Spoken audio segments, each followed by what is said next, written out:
All right, and we are live. Let me say hello to everyone. Hi. We're live and we have a chat going. And let's see what we're going to talk about today. So today is our podcast about insurance and about other things that are happening in the world. Primarily, we're going to quickly touch upon the craziness that's still happening with the DeepSeek R1 fallout. And I'm going to correct a few small incorrect statements that I made yesterday. So you guys can have a more precise idea what the hell is happening. And then we're going to talk about insurance of any kind. Medical insurance, car insurance, house insurance, fire insurance. That's particularly pertinent to people in LA right now, right? Mm-hmm. So... Hello, everyone. I'm Mrs. Bear, and today is January 28th. It's a Tuesday. It's the year 2025. All right, so let's catch up. There's not that much that happened in the news today, right? We're continuing to do deportations. Trump is continuing to fight with a bunch of South American countries. Nothing great is happening on that front. And quite honestly, nothing that we're going to remember significantly few years down the line. But what has happened is a gigantic shakeup in the AI industry as a result of the DeepSeek R1 model. That's, for those of you who may not remember, the model that is used over here to produce a ChatGPT basically clone at a much, much cheaper price. And so yesterday we discussed and we talked about how much cheaper it is, that it's people estimated it to be roughly $5 to $6 million to train this particular DeepSeek model by comparison to ChatGPT over here, which took, on the order of like $1 billion essentially to train, or actually more than that if you kind of take into account all of the things that OpenAI spent money on, including data and graphics processors, building out their cluster of graphics cards, etc. Mm-hmm. So what did you get wrong in yesterday's discussion? So not so much wrong, but yesterday when we were talking about this, I was highlighting that this model, the DeepSeek model, it was trained in a slightly different way, and they were able to build upon the knowledge of OpenLlama, which is a model released by Facebook, and also built upon the knowledge released by OpenAI and ChatGPT. But I didn't really specify how exactly they did it. And since then, I looked into it deeper, and I have like a better idea of how exactly they managed to do this. It's actually nothing, what would you call it, magical. What they basically did, I'll switch over to my system here. Blackboard. My Blackboard here is they took their model, which we're going to call the DS model, right? And then to train this model, they downloaded and ran their own version of OpenLlama. So we're going to call it Llama here. And they also bought access to ChatGPT's API. So we have ChatGPT API. And they had access to some of the other machine learning companies out there, right? So let's say, I don't know this for a fact, but I'm just going to speculate that maybe they also had access to Elon Musk's company, Grok, which he, by the way, stole from a book from the 1960s, because I think he steals all of his ideas from books from the 1960s. And finally, what they did, the DeepSeek, is they would have essentially a self-taught automatic learning process where they would ask their own model to basically ask questions of Llama, of ChatGPT, of Grok, and have those systems respond with answers, right? And based on this question and response scenario, right, it was able to assimilate all of the knowledge that these companies have already kind of instilled into their AIs. They were able to digest it and instill it into this DeepSeek R1 model, right? And one thing that I got wrong is I stated yesterday that at its largest, this is a 70 billion model. I was actually incorrect about that. It's at its largest distillation, so it can be distilled, can be squeezed down to 70 billion parameters. That is the largest that you can run on consumer available hardware, like your laptop, essentially, if you have like a really, really high-end laptop or something like that. But if you want the full model is actually 671 billion parameters, right? And at 671 billion parameters, you still need a supercluster with something like 16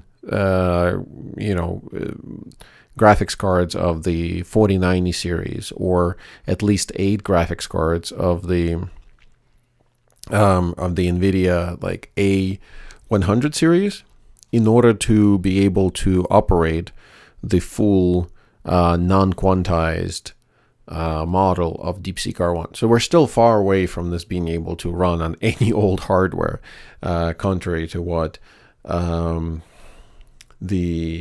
Wall Street was kind of terrified about yesterday, right? But more importantly, I think what I learned since then is that this model highly relies upon, and maybe this is what spooked some of the people in Wall Street, it relies on what they call, I forgot what the actual terminology for it is. It fell out of my head. They call it a mixture of experts. MRE, I think, or something like that. So this mixture of experts, basically the way it works is the DeepSeek model. Let's imagine this is the DeepSeek model, right? And this whole box represents essentially a grid of data points, right? So these are those 80, 671, and so on, billion parameters. So each one of these represents a parameter, right? So that's a parameter, and all these parameters go into an enormous polynomial equation. Essentially, a polynomial equation is something like, A times x plus b times x plus c times x, and so on, and then a times x squared, and so on and so forth, right? So that's a polynomial equation. That's how, believe it or not, machine learning is actually done. And you multiply through that, or rather go through that equation, and you end up, on the other hand, you go through it multiple times, essentially your answer. And your mathematical answer is then transmuted into a tokenized representation.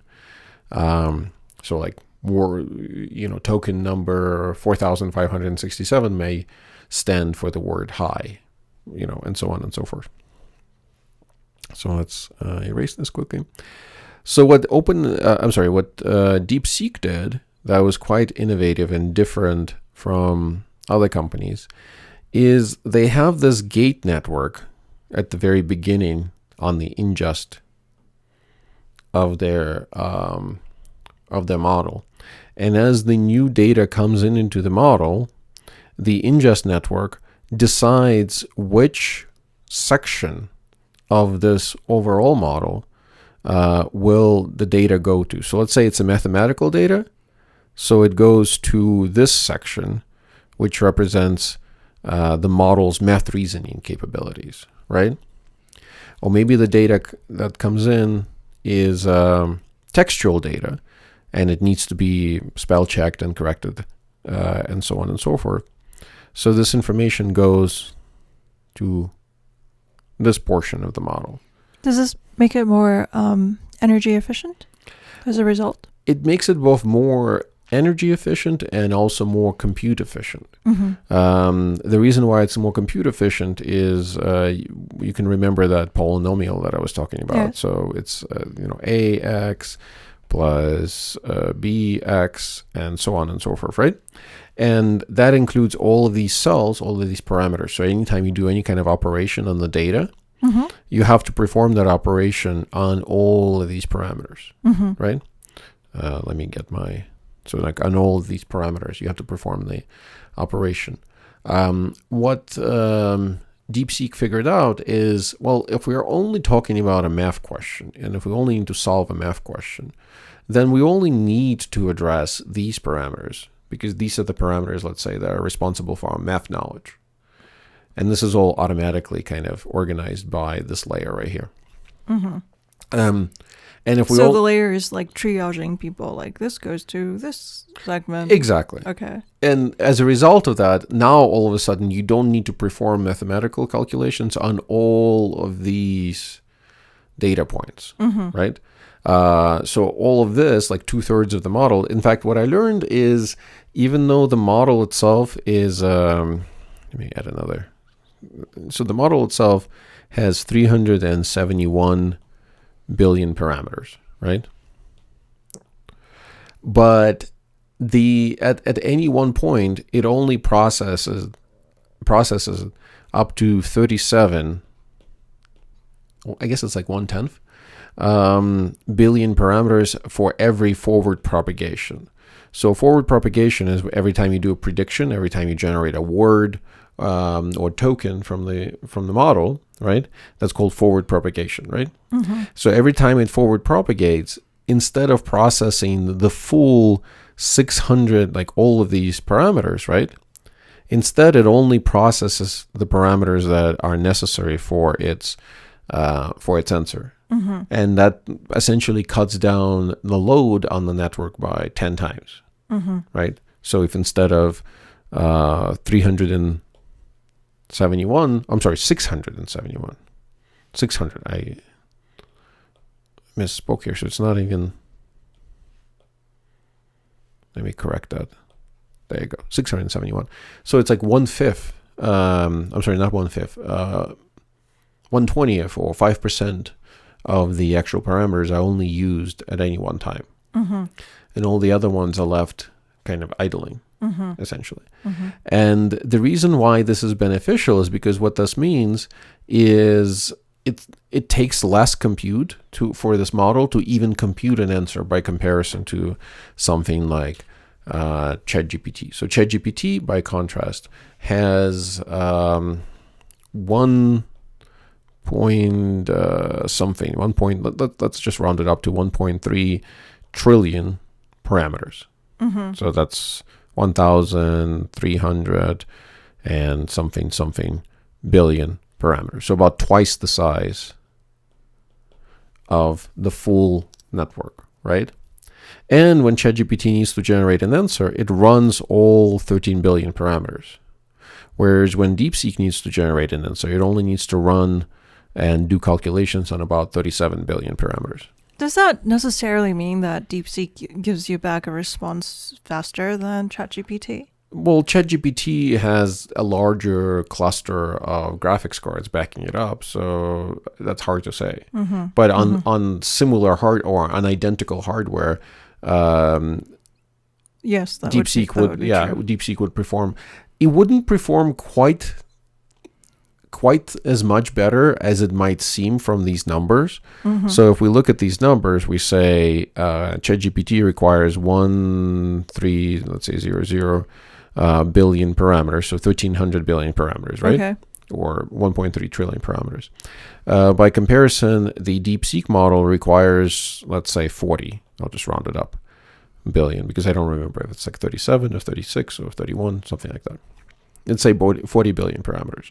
So you can clearly see that one of these numbers is essentially 3 times larger than the other one, right? So not 3 times, 30 times larger. Okay. So there's right? Am I doing my math correctly?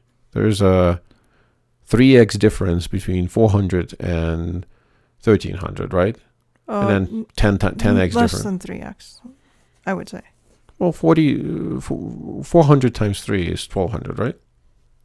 Yeah, you're right. So let's round it up to like 31x difference between this and this, right? Right. Okay. So this would suggest that on a piece of similar hardware, this model right here should perform 31 times faster.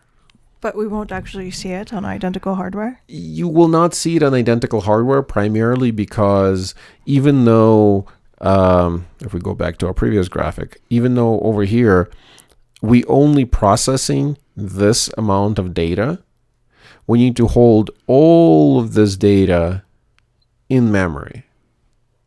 And all of the data held in memory still needs to be held by graphics cards or by machines specifically designed to process this kind of data. I see. So essentially, you'll be tying up enough hardware to be able to store this entire model. Mm-hmm. And this entire model is 671 billion parameters. So roughly speaking, you could say that DeepSeek is not 31x more efficient, but 2x more efficient. Mm-hmm. Gotcha. Right? I see. It consumes a lot less power, which is kind of nice, Mm-hmm. because even though you have like all this hardware taken up, so much so that you only get a 2x boost, even though you're having a lot less computation, Mm-hmm. right?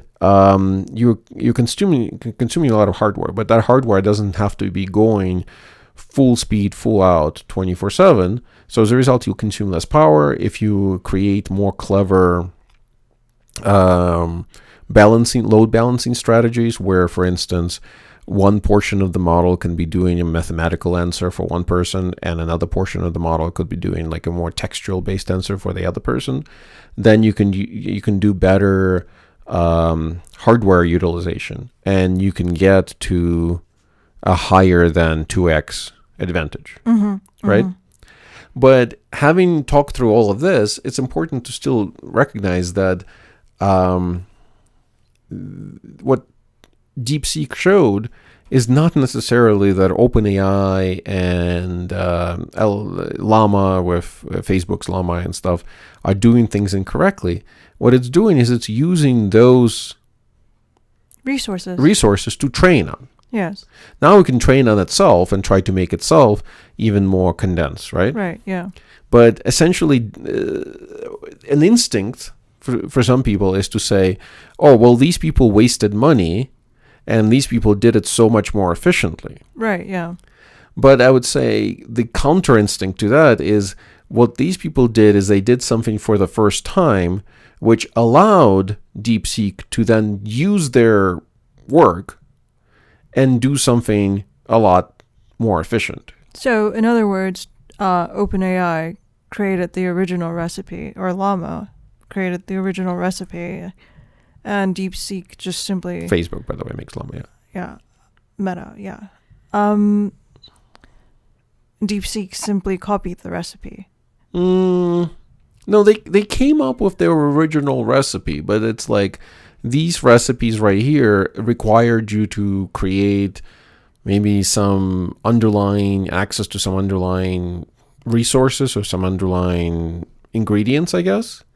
And these companies developed those access to those ingredients. Mm-hmm. And but for the access to those ingredients, this wouldn't be quite so efficient and quite so inexpensive. I see. So those ingredients are essentially data access. So with ChatGPT and with Facebook's Llama, they had to collect, sort, and organize and data warehouse essentially all of textual information on the internet.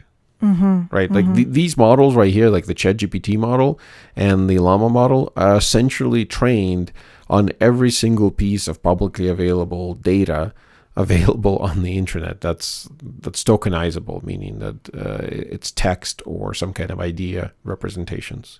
I see. And collecting, data warehousing, and processing all that data to squeeze out the insights out of it, right, is a lot more energy intensive than then taking that squeezed out and organized data and slowly but surely training it into your own network. Right? So tell us more about Javon's paradox, and I'm sorry to move us along, which states that as a technology or computing becomes more efficient, it just becomes more widespread, and this is why investors should not feel so spooked. Okay, so yeah, that's the other thing that I guess you're just moving us along because we talked about it earlier. But the Javon's paradox, which we can see right here, and I'll explain how it's related.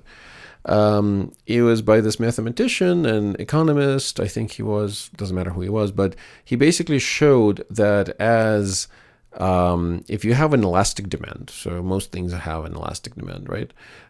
Except for things like heart surgery or some kind of health demand, like health procedures. Even those can be considered to be elastic to a certain extent, but the point is, in this case, we are not using AI yet, right? So by its very definition, it's an elastic demand because it's currently not used, and in the future, it will become used more and more, right? Okay. So even heart surgery, by that extent, is an elastic demand in economics, because at some point in the past, there was no heart surgery as an option, right?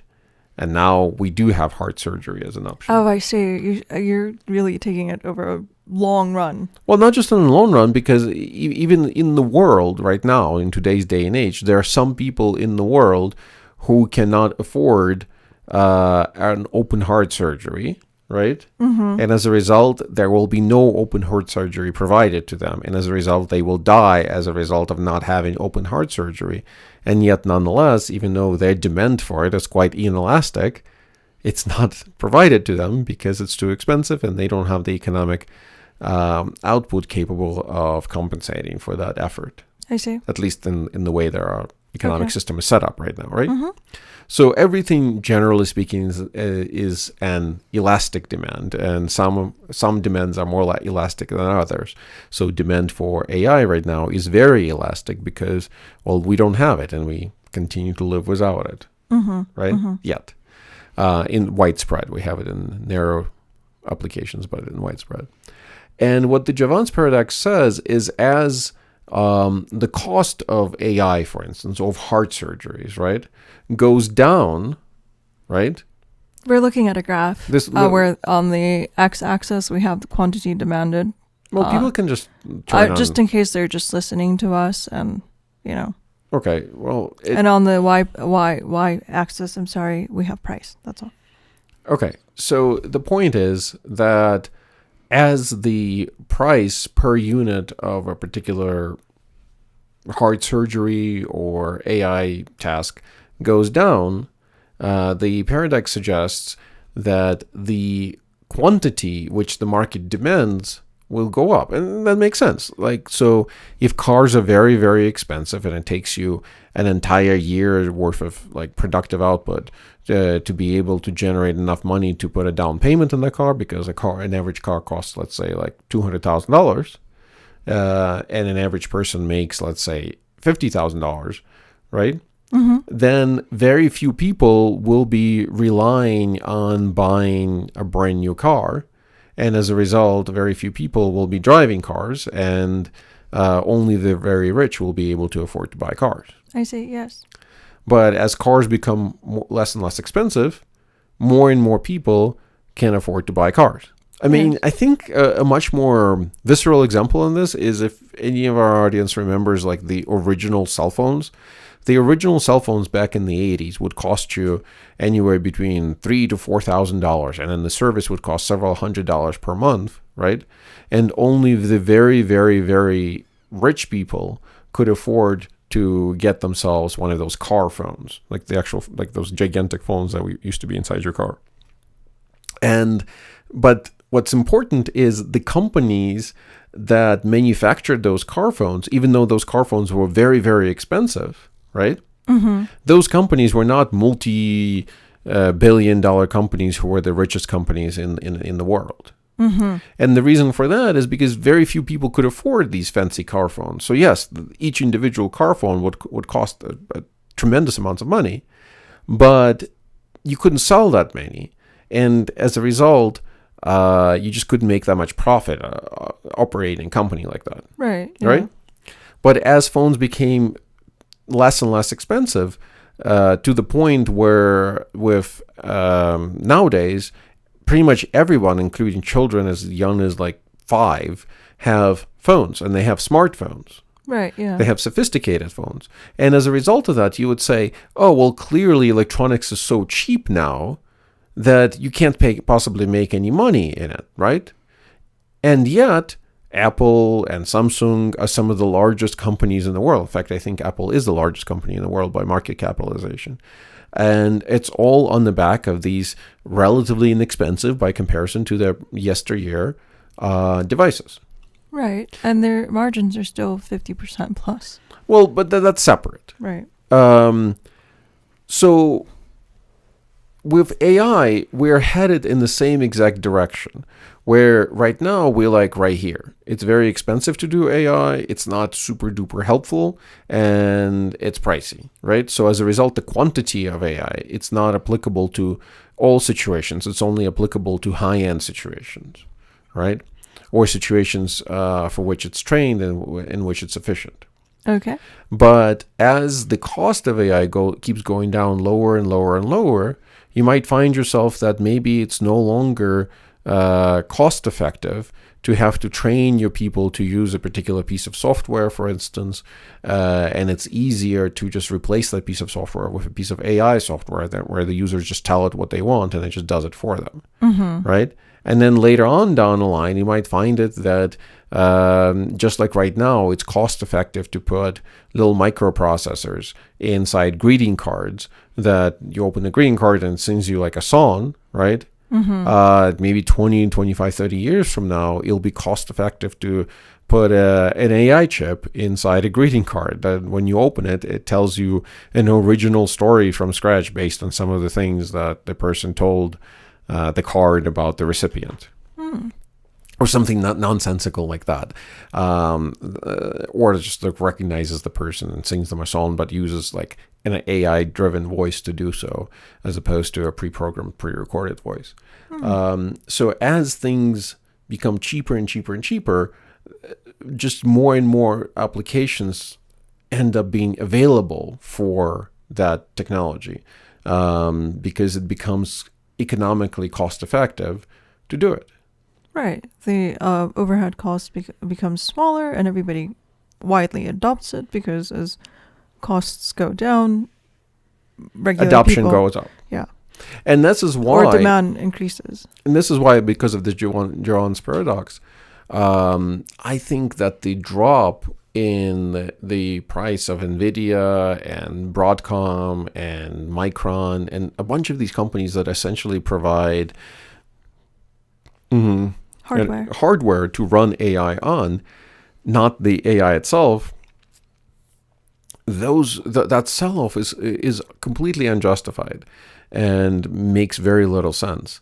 By contrast, if people were selling you off, for instance, OpenAI, right, saying, "Oh my God, OpenAI, they don't have a moat, they don't have any kind of competitive advantage that can't be taken away from them by a startup Chinese company that's doing so in their spare time or whatever," right? That would be more understandable. That would be more understandable. Like, I could understand why people will be selling you off OpenAI. I think it's a little too early because, like I said, there are two things that we have to consider. First of all, DeepSeek is a Chinese company, and Chinese companies have a lovely tendency to lie. And is that lying by cutting corners or just like quality fade, like that will eventually happen? It could be like we don't know if they're honest about, for instance, how many CPUs or GPUs rather it took to train this model. They posted. I see it like that. Yeah, they posted one number, and based on that number, people were able to extrapolate that would cost about $6 million in today's compute costs to actually do this kind of project, right? But we also know that the DeepSeek company is fully funded by another Chinese company called the High Flyer. And what's the High Flyer? They're a quant company. They do quantitative analysis and investments. And for their quantitative analysis and investment purposes, so they're like those people on Wall Street who do stock analysis and high-speed trading and stuff like that. So to support their efforts in that regard, they have a supercluster of roughly 50,000 4090 graphics cards from NVIDIA and some other high-end commercial-grade graphics cards from NVIDIA, like the A100s. And they have a cluster of roughly 50,000 cards. This is all the quant companies in the industry. They kind of try to keep it down so they don't know how much resources each one of them has. But this is what's generally known, that this company is the High Flyer company does have access to pretty large compute clusters. I see. They claim that they didn't use those compute clusters and that they used only a few graphics cards, right? But do we know for sure that that's true? We will find out. To be verified, right? We will find out because there's a company called Hugging Face, which is, again, one of these companies that puts online open source models, and their business is basically reselling access to open source models on their own hardware. And they're trying to replicate DeepSeek's accomplishments? They're trying to replicate DeepSeek's white paper. Because that would allow them to host the full model at and they're basically trying to see if they can rebuild what DeepSeek claimed that they did. Gotcha. If they can, and if we get what's called replication in science, right? Right. That would be pretty phenomenal. That would confirm that what DeepSeek said is true, and that would justify some shockwaves. But we just don't know yet for sure that DeepSeek is just they could be lying. Okay. And what's the second concern? About DeepSeek. Well, first that they're lying. You said that there were two things that we don't know. Well, we don't know how much they're spending to run this, and we don't know how much they're spending to what is it called, to build this technology. Okay, so we don't know whether it will be replicable. Yeah. And how much they're actually utilizing to operate right now. Yeah, we don't know those two factors. What we do know is the size of the network, that it performs well, on low-cost hardware, and that caused people to panic because they thought, people basically thought to themselves, well, if they can do this, surely some other Chinese company will make it even cheaper and then even cheaper, and then next thing you know, it will take like $1,000 and your TI-89 calculator to train a high-end, frontier level machine learning model. And that just simply isn't the case. They were able to take a single leap forward using accumulated technology that accumulated over the past 3 to 5 years. And this single leap forward is great, but it's not going to result in further reduction in how much compute it takes to run these models. Gotcha. In fact, if you look at it, even with DeepSeek, as people started using it more and more, you saw that it's basically freezing up now. It's not able to generate responses, in part because their servers are just overloaded, proving yet again that no, this is not some kind of magical model that can just run on any kind of hardware and it takes seconds to run it. This is actually a high-end model that actually has to run on high-end compute servers. And just like the ChatGPT model, it just happens to be a little bit cheaper to operate, about half as expensive. And people might think that half as expensive, that's a huge difference, and that's worth panicking about. But in the reality is that, if you compare ChatGPT 4.0 to ChatGPT O1, the O1 is an order of magnitude more compute intensive to run. And the O3 model that they're releasing is going to be that much more so. When DeepSeek will inevitably release the R2 or R3, their next model, that model is going to be, like, I will make this prediction right now and we'll come back to it when it happens. It's going to be larger and it's going to be more complex and it's going to require more compute to run than the R1 model. Gotcha. And it's going to be better as a result because there's no more data. There's no more stuff to train on. So the only way that these models can get better is by thinking harder, by thinking more. Yeah, and that's still computationally very expensive. So all they did, DeepSeek, at best, is gave us some breathing room for the next couple of months, for the next 6 months to a year, for the semiconductor technology manufacturers to kind of catch up to the state of the art in AI model design. Gotcha. Because we can certainly use more compute right now. If we had more compute, we would have better models without putting more human effort into it. Yeah. So I guess and investors might freak out still because, as companies gear up for more AI hardware, it takes a lot of capital expenditure, and apparently investors are very averse to any capex, period. Well, yeah, investors like to receive money. They don't like to spend money. Yeah. And, I wanted to test DeepSeek and see what its user load it looks like right now, since it's not the middle of the night. Okay. It's like the middle of the day. Give it a try. Should we look for like top stories of the day, or should we ask it something more personal that it might know? If you want to do top stories of the day, you want to turn on the search function. Okay. You can just type it and see what happens. See if it responds right now. Can you tell me what are the top stories worldwide today? Okay. Maybe news stories. I should figure it out. Searching the web. What I like about it is also that DeepSeek is able to integrate the R1 thinking model. So as you can see, it's thinking right now, right? And also the search functionality. In ChatGPT, if you turn on the search functionality, then the 4.0 model, the O1 model, becomes unavailable. What does the search function do? So the search function, what it does, as you can see, search found 19 results. So first, it basically formulates a query, like a search query, based on your question. So in your case, top news stories. And then it goes to different sources. As you can see, it went here, and it went here, and it literally reads these web pages.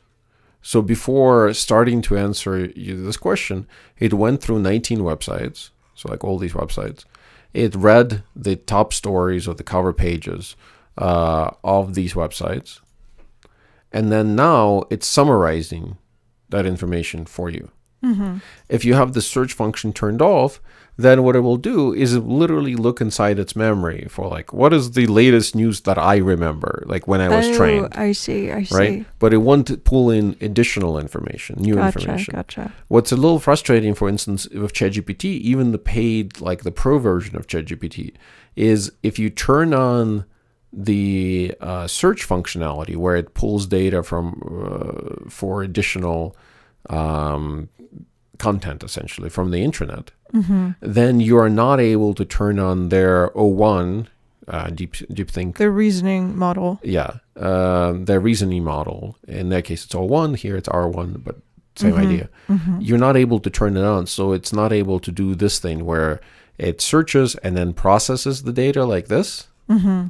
And then, after processing the data, it gives you a summary like this. Gotcha. Right?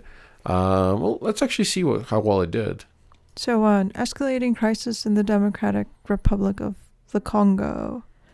M23 rebels are advancing toward the key city of Goma, with UN agencies warning of a volatile and dangerous situation. The Security Council held emergency meetings as violence displaces thousands and kills civilians, with 6 peacekeepers recently reported that. Isn't it always interesting how the whenever you see in Africa these names like the Democratic Republic of something, it's never democratic, it's never a republic. Oh, yes. Anyways. It's quite peculiar. 80th anniversary of Auschwitz liberation amid rising anti-Semitism.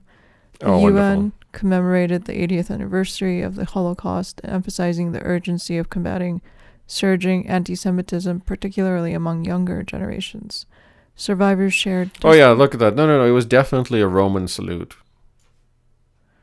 Elon Musk faced backlash for suggesting Germany should move beyond Nazi guilt, drawing criticism from Holocaust memorial advocates. Yeah. Yep, definitely not a Nazi salute. Not at all. Israel-Hamas ceasefire tensions and regional fallout. This is not going well. A fragile ceasefire in Gaza faces challenges as Israel bans the UN agency UNRWA, risking humanitarian collapse. 6 hostages are set for release. I'm more interested in this. Trump's proposal to resettle Palestinians in Egypt and Jordan was rejected by both nations, raising fears of destabilization. Meanwhile, clashes along the Israel-Lebanon buffer killed 15 people, including a Lebanese soldier. Why do you think that, like, it always amuses me that Donald Trump proposes these ideas? Like, do you think that you're the first one to think of this? Apparently he does. Maybe this is... And his supporters do. Like, Yeah. this is the thing that pisses me off the most. I'm sorry, I have to go on a tangent here. Because we were just reading about Elon Musk, right? And his wonderful support for the Nazis, yet again. I remember back in the Tesla days when Elon Musk was still building out Tesla. And I remember when they got their first factory up and running. And... they invited all of these reporters to come and see their factory, and the reporters were going gaga over the automation in the Tesla factory, and they were like, "Oh my God, there are robots that are constructing everything. It's all roboticized, right?" And what they were looking at used KUKA robots, not even new KUKA robots. KUKA robots are those like single arm robots that are used in manufacturers of cars and all kinds of heavy manufacturing. Really, give me a second. Let me just pull up KUKA.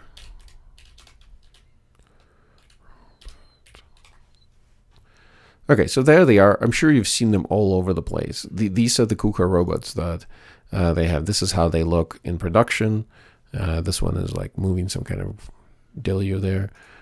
This is a KUKA robot loading things into a press by the looks of it.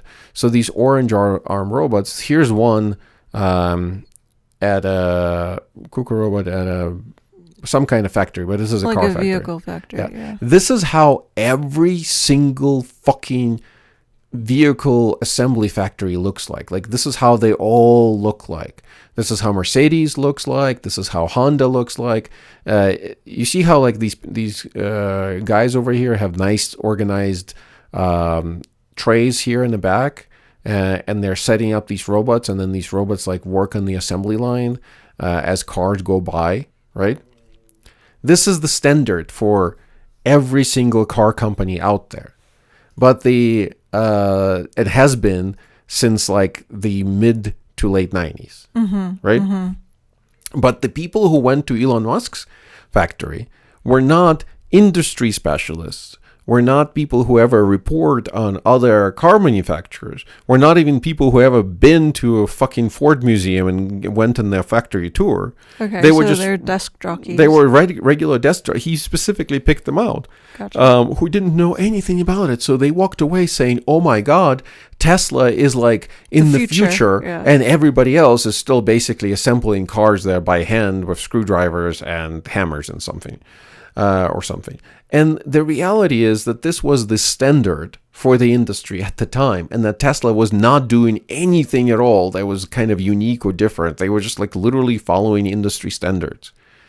And in fact, the only contribution to the industry standards that Musk tried to do and failed, he was arguing that they need to put windshields on the front of cars. Like over here, he's like, oh, we need to put windshields on the front of these assemblies because they'll be moving through our factory so fast that the wind drag is going to become a significant problem. It didn't happen. They still move through the factory at 4 miles an hour like in every other factory in Tesla.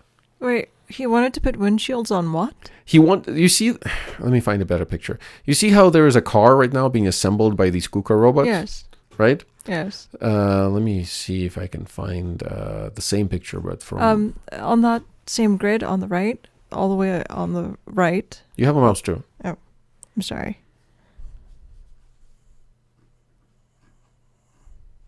What about that one? Yeah, okay. That one's good. So let's click on that one.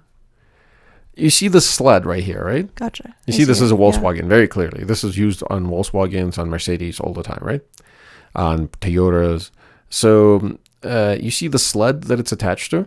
I see it. He wanted to put a big fiberglass, let me see. How do I do this? Like a cover. Yeah. I can't remember what my shortcut is to draw things. But he wanted to put a big fiberglass or transparent plexiglass windshield right here. So this sled with the components on them could move at 40 miles an hour through their factory. I see. Usually they move at like 2 to 4 miles an hour. Gotcha. He was like, no, we're going to get this optimized so much so that we'll need windshields. Like we'll need windshields right here to keep these cars moving fast enough. Has anybody showed up at his factory recently? People really should, because you have to also remember that the only reason that Tesla is doing well right now is because the Chinese took over their production. I see. For all his talk about how he's going to be like the best company in the world at producing shit, most of their cars are made in China. Even the ones that they sell in the United States? No, the ones that they sell here are made here, but the ones that they sell in China and the ones that they are making most of their profits off of are the ones made in China, not using his batteries, using iron oxide batteries. Lithium phosphate ones? Lithium phosphate oxide. Yeah. Not lithium ion batteries, not using his fancy dancy jelly roll batteries, and not using any of his fancy technology. And they are outprinting these cars, like they are outproducing his, Western factories, something like 4-1. Oh, wow. So they really optimize the car production in China. Yeah, because they're not pursuing idiotic ideas like windshields in front of build slabs. No. Anyways, should we move along? No, but hold on. So the reason why I kind of shifted gears and started talking about Elon Musk is because with Donald Trump, it's the same exact fucking thing.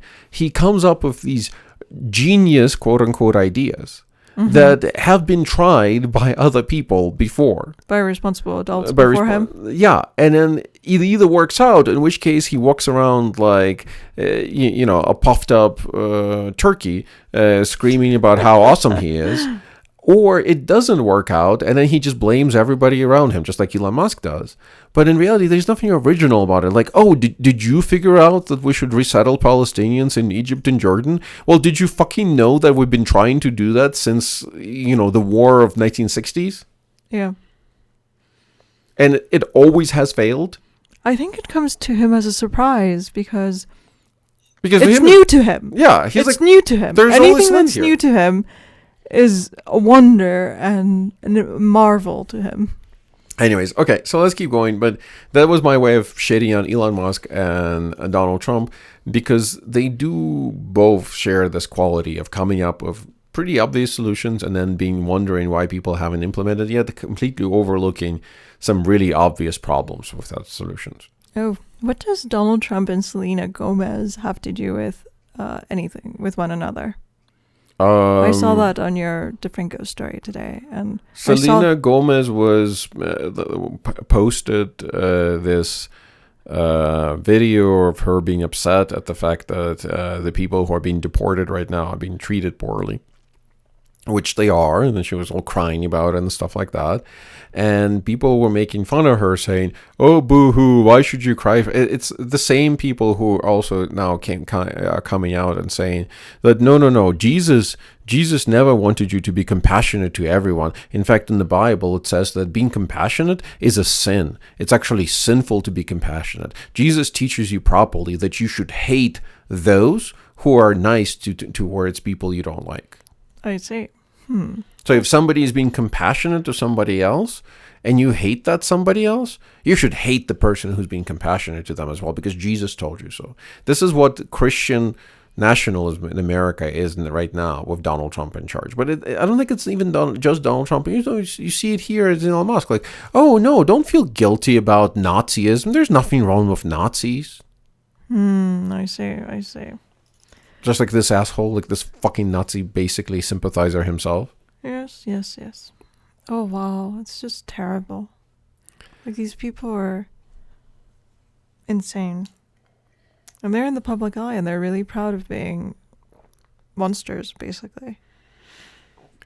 This is where we are right now. You can't be a monster, because if you were, like, in today's society, if you were a monster who says or does something that other people disapprove of, your instant defense is like, oh, everybody's just being too politically correct and I'm just being edgy. And Donald Trump has the mandate to be edgy because he won the election. Yeah. And this is the type of idea that kind of basically These are propagates. people who destroy societies and civilization, people. I do agree so. Anyways, can we take a pause? I need to use the ladies' room. All right, we'll be back in a few minutes.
go ahead and unmute us. Look at that. We're right around 1 hour right now. And let's switch back to our thing. I was reading really quickly here about Elon Musk and his pro-Nazi agenda that DeepSeek laid out really nicely. Its thought process is actually probably more interesting and a better representation of the data than the actual output, to be honest. It's quite interesting. Why do you say that? Well, if you read it carefully, you can see how it's thinking and how it's thinking through the problem. And then you can see the output. And you can kind of see why it's including certain things in the output based on its thoughts that it's not actually telling you here. Its logic or its thinking is more human-like than its output.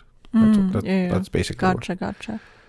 what I was making a point about. So let's switch to our topic for the day, I believe. So we talked about the news. I agree about the DeepSeek R1. I think it's overblown. The sell-off. Would you agree? I agree. I think it's exciting.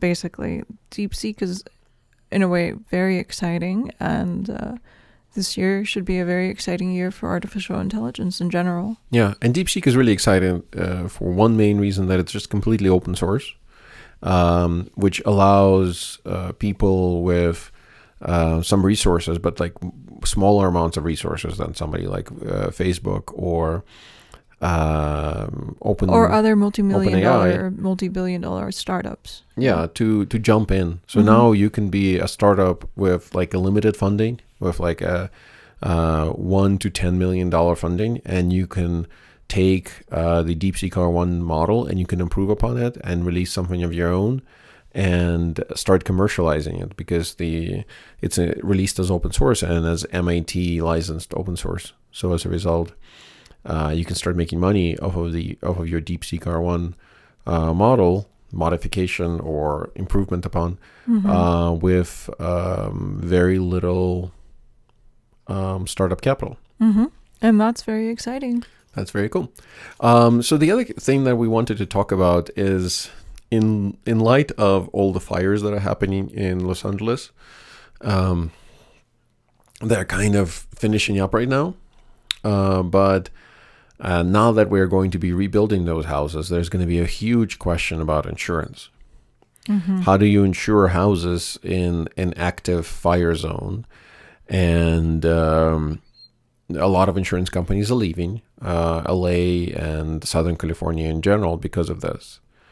And there's a lot of talk kind of in the news and with the politicians about forcing the insurance companies to stay, or some other way, some other leverage that they can use to get insurance companies to continue to insure people in California and in these buildings. And I had thought about it, that essentially we are approaching insurance yet again from the wrong direction. Just like with the Affordable Care Act and the ACA, we approached insurance from the point of view of how do we make insurance available, rather than talking about the fundamentals of what insurance is supposed to be and when is insurance appropriate and when is insurance not appropriate, and then making the operations of insurance more efficient. So here's a little graphic for today for insurance. And I was hoping we can talk briefly, I think you started talking about it before the podcast, about what is actually insurance. You were looking up some of the definitions of insurance, just like to kind of see what other people think about what insurance is supposed to be. Hello, Mr. Penny. I have the crown. That's very exciting to me today for some reason. Because insurance is one of those things that is fascinating. Traditionally, insurance was a financial instrument that was used to mitigate the financial impact of a catastrophic event that would happen in your life, such as losing your house or experiencing some medical event that you did not anticipate, obviously. And you would get catastrophic health insurance for such an event. Well, I think what you just said there is the key to insurance. You said a medical event that you didn't anticipate, right? Mm-hmm. And that can be carried through to everything else. So your car insurance is for car events that you didn't anticipate, like crashing into something, or somebody having to crash into you. Or your home insurance is for those home events that you didn't anticipate, like your house being damaged by flood or fire, and burning down, right? Mm-hmm. So in those kinds of situations, you're primarily dealing with unanticipated events, right? Right. So there's one thing that we can say about insurance. Insurance is about planning for unlikely events, because if they're likely, very rare events, yes. Yeah, because if event is likely, right? Then you wouldn't need insurance. You could just budget for it, anticipate for it. Or try to prevent it, right? Or prepare for it, yeah. Like for instance, we don't have rain insurance. If you own a house, right? You don't have rain insurance. You just have a roof. Right. Because you anticipate that it's going to rain, right? Yes. So instead of like living in an open air house and telling people, oh, I just love to live in my open air house, and then like I just make sure to maintain my open air house insurance against rain. So every time it rains, I just replace my laptop and my computers and all of my stuff that gets damaged by the rain. And off I go again, living in my open air house. That's just simply, that's illogical. That's nonsense. What I'm saying is nonsense, and people should assume that I'm an idiot for suggesting such a thing, right? Mm-hmm. But this is how we treat insurance for things like medical treatment and for things like insuring homes in an obvious fire zone. Mm-hmm. Mm-hmm. So we, for instance, lost a house in an obvious fire zone, and when we were looking to rebuild that house, we designed our next house with shutters, with lack of vents, with a significantly enclosed design that should prevent future fires. With non-combustible exterior, with no wood inside. Yeah, the entirety of our design was stucco and metal. Yes, and glass. And glass. Yeah, this insurance companies in California, and maybe just in general, the model has changed in recent years, and they tend to treat their customers like criminals who are trying to defraud them, when in fact, the opposite is true, I think. Well, I mean, maybe their customers are criminals who are trying to defraud them. I don't know much about insurance, but in terms of like how it has changed in the last couple of years. But what I do know is that the kinds of things so there's two things that I think happened in the insurance industry as a whole. What is that? We forgot what the insurance is for, and insurance companies lost competency at dealing with loss. Interesting. Because I would argue, I would want to know more specifically what you mean, because in many ways I think that insurance companies have lost their way, so to speak, because there's been a drive to increase accessibility to basic services like healthcare or whatever. And this is why. Well, no, there you're speaking about specifically about healthcare, right? Yeah. So in healthcare, we did something. Let's come back to healthcare in a second. We did something where we mainly concentrated on how to provide access to healthcare to people rather than figuring out how to properly operate an insurance market. Mm-hmm. And we try to operate an insurance market in order to provide access. And that just doesn't work because insurance by its very nature is not an access subscription service. Insurance by its very nature is supposed to be a financial risk mitigation service. Right, yeah. And I think that ties into a little bit of what I was talking about, where in the past, an insurance company's main the insurance company did two main jobs. Job number one is the assessed risk, accurately assessed risk, right? That means trying to figure out how likely is it that something is going to happen and how much money you need to collect in order to be able to cover that risk when and if it does happen. Right. Right? Yeah. So you're pooling your resources. You need to make sure that there's enough money in the pool for when that event does happen. Yeah, but in order to make sure that there's enough money in the pool, the first skill of an insurance provider is to be able to accurately assess the likelihood of a given risk. Mm-hmm. Right? Yeah, that's what all the their job is. Actuarial tables are for and stuff like that.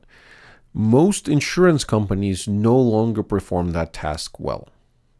Why is that?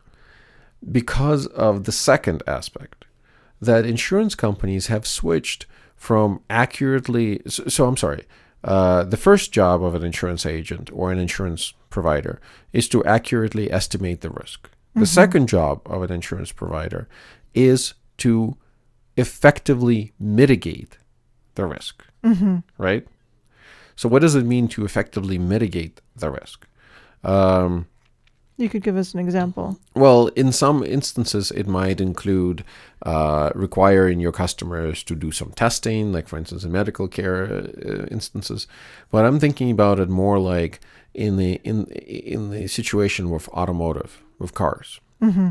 It used to be that insurance companies employed body shop technicians, they employed professional mechanics who would go to the scene of the accident, or they would go, and not necessarily to the scene of the accident, but they would go to wherever the car was after the accident. Right. And they would examine the vehicle, and they would determine how much it would cost to repair it. Right.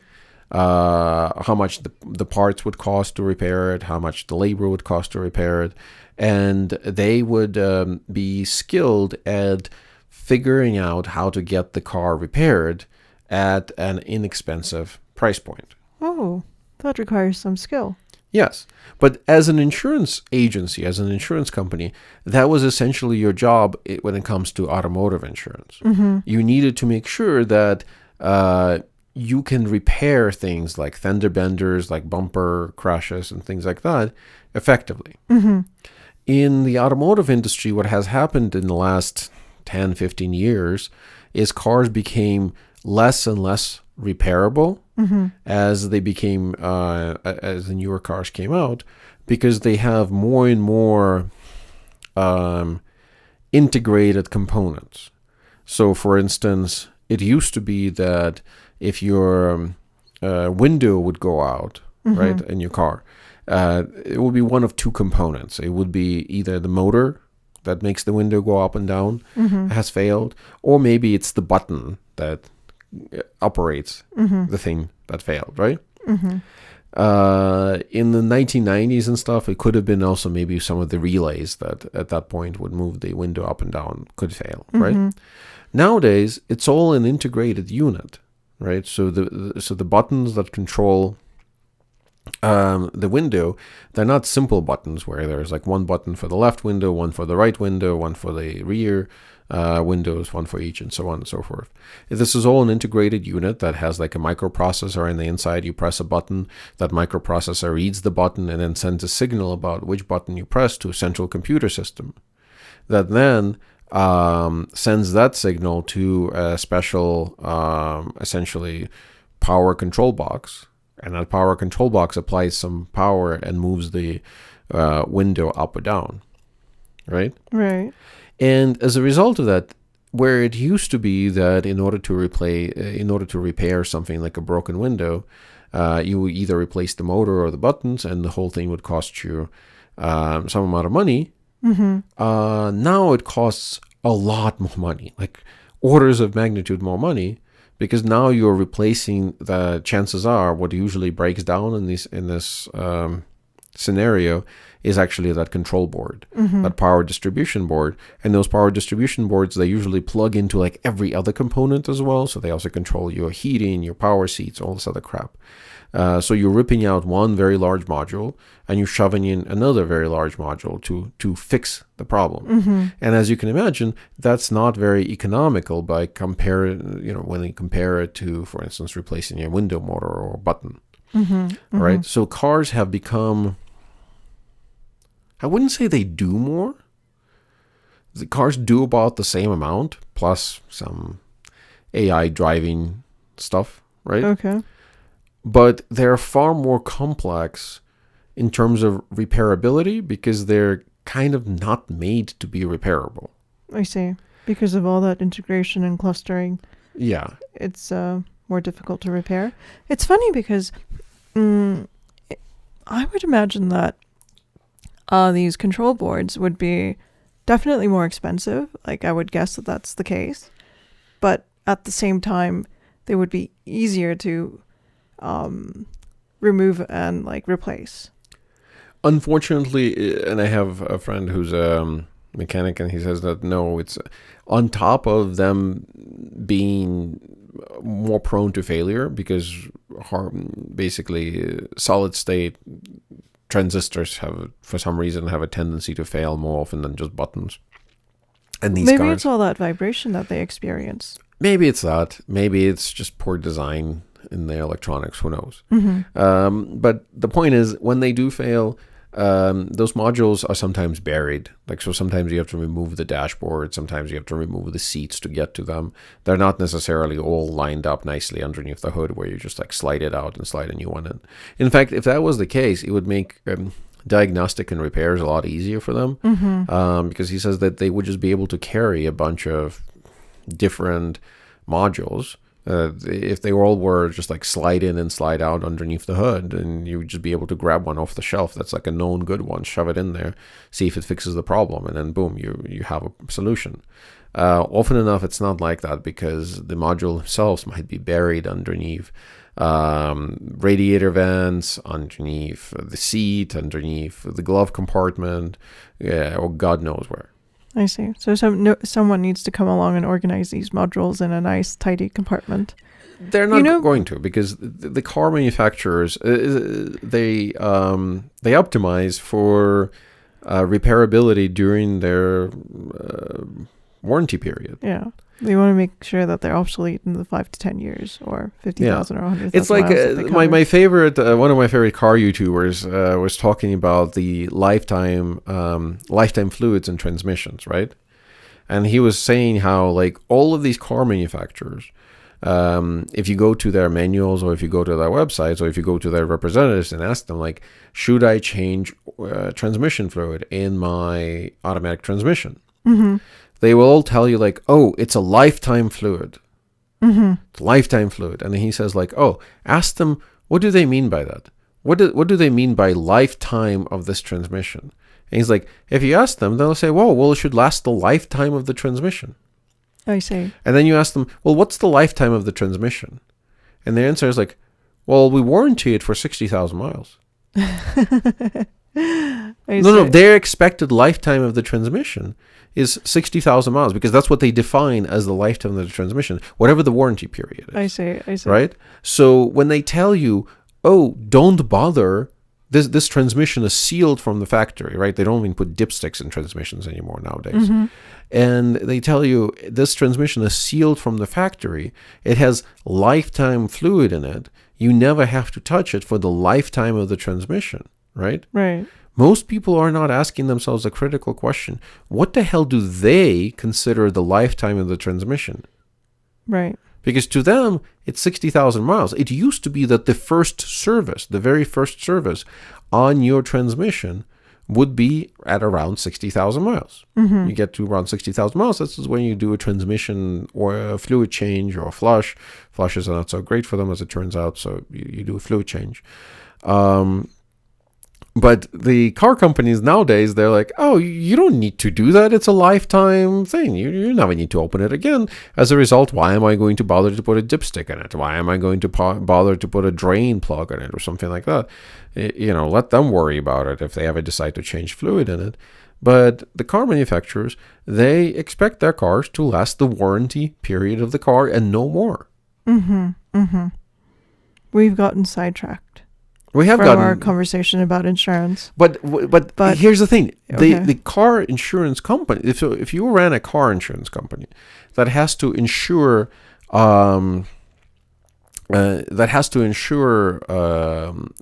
your car, right? Not the cars that you might hit.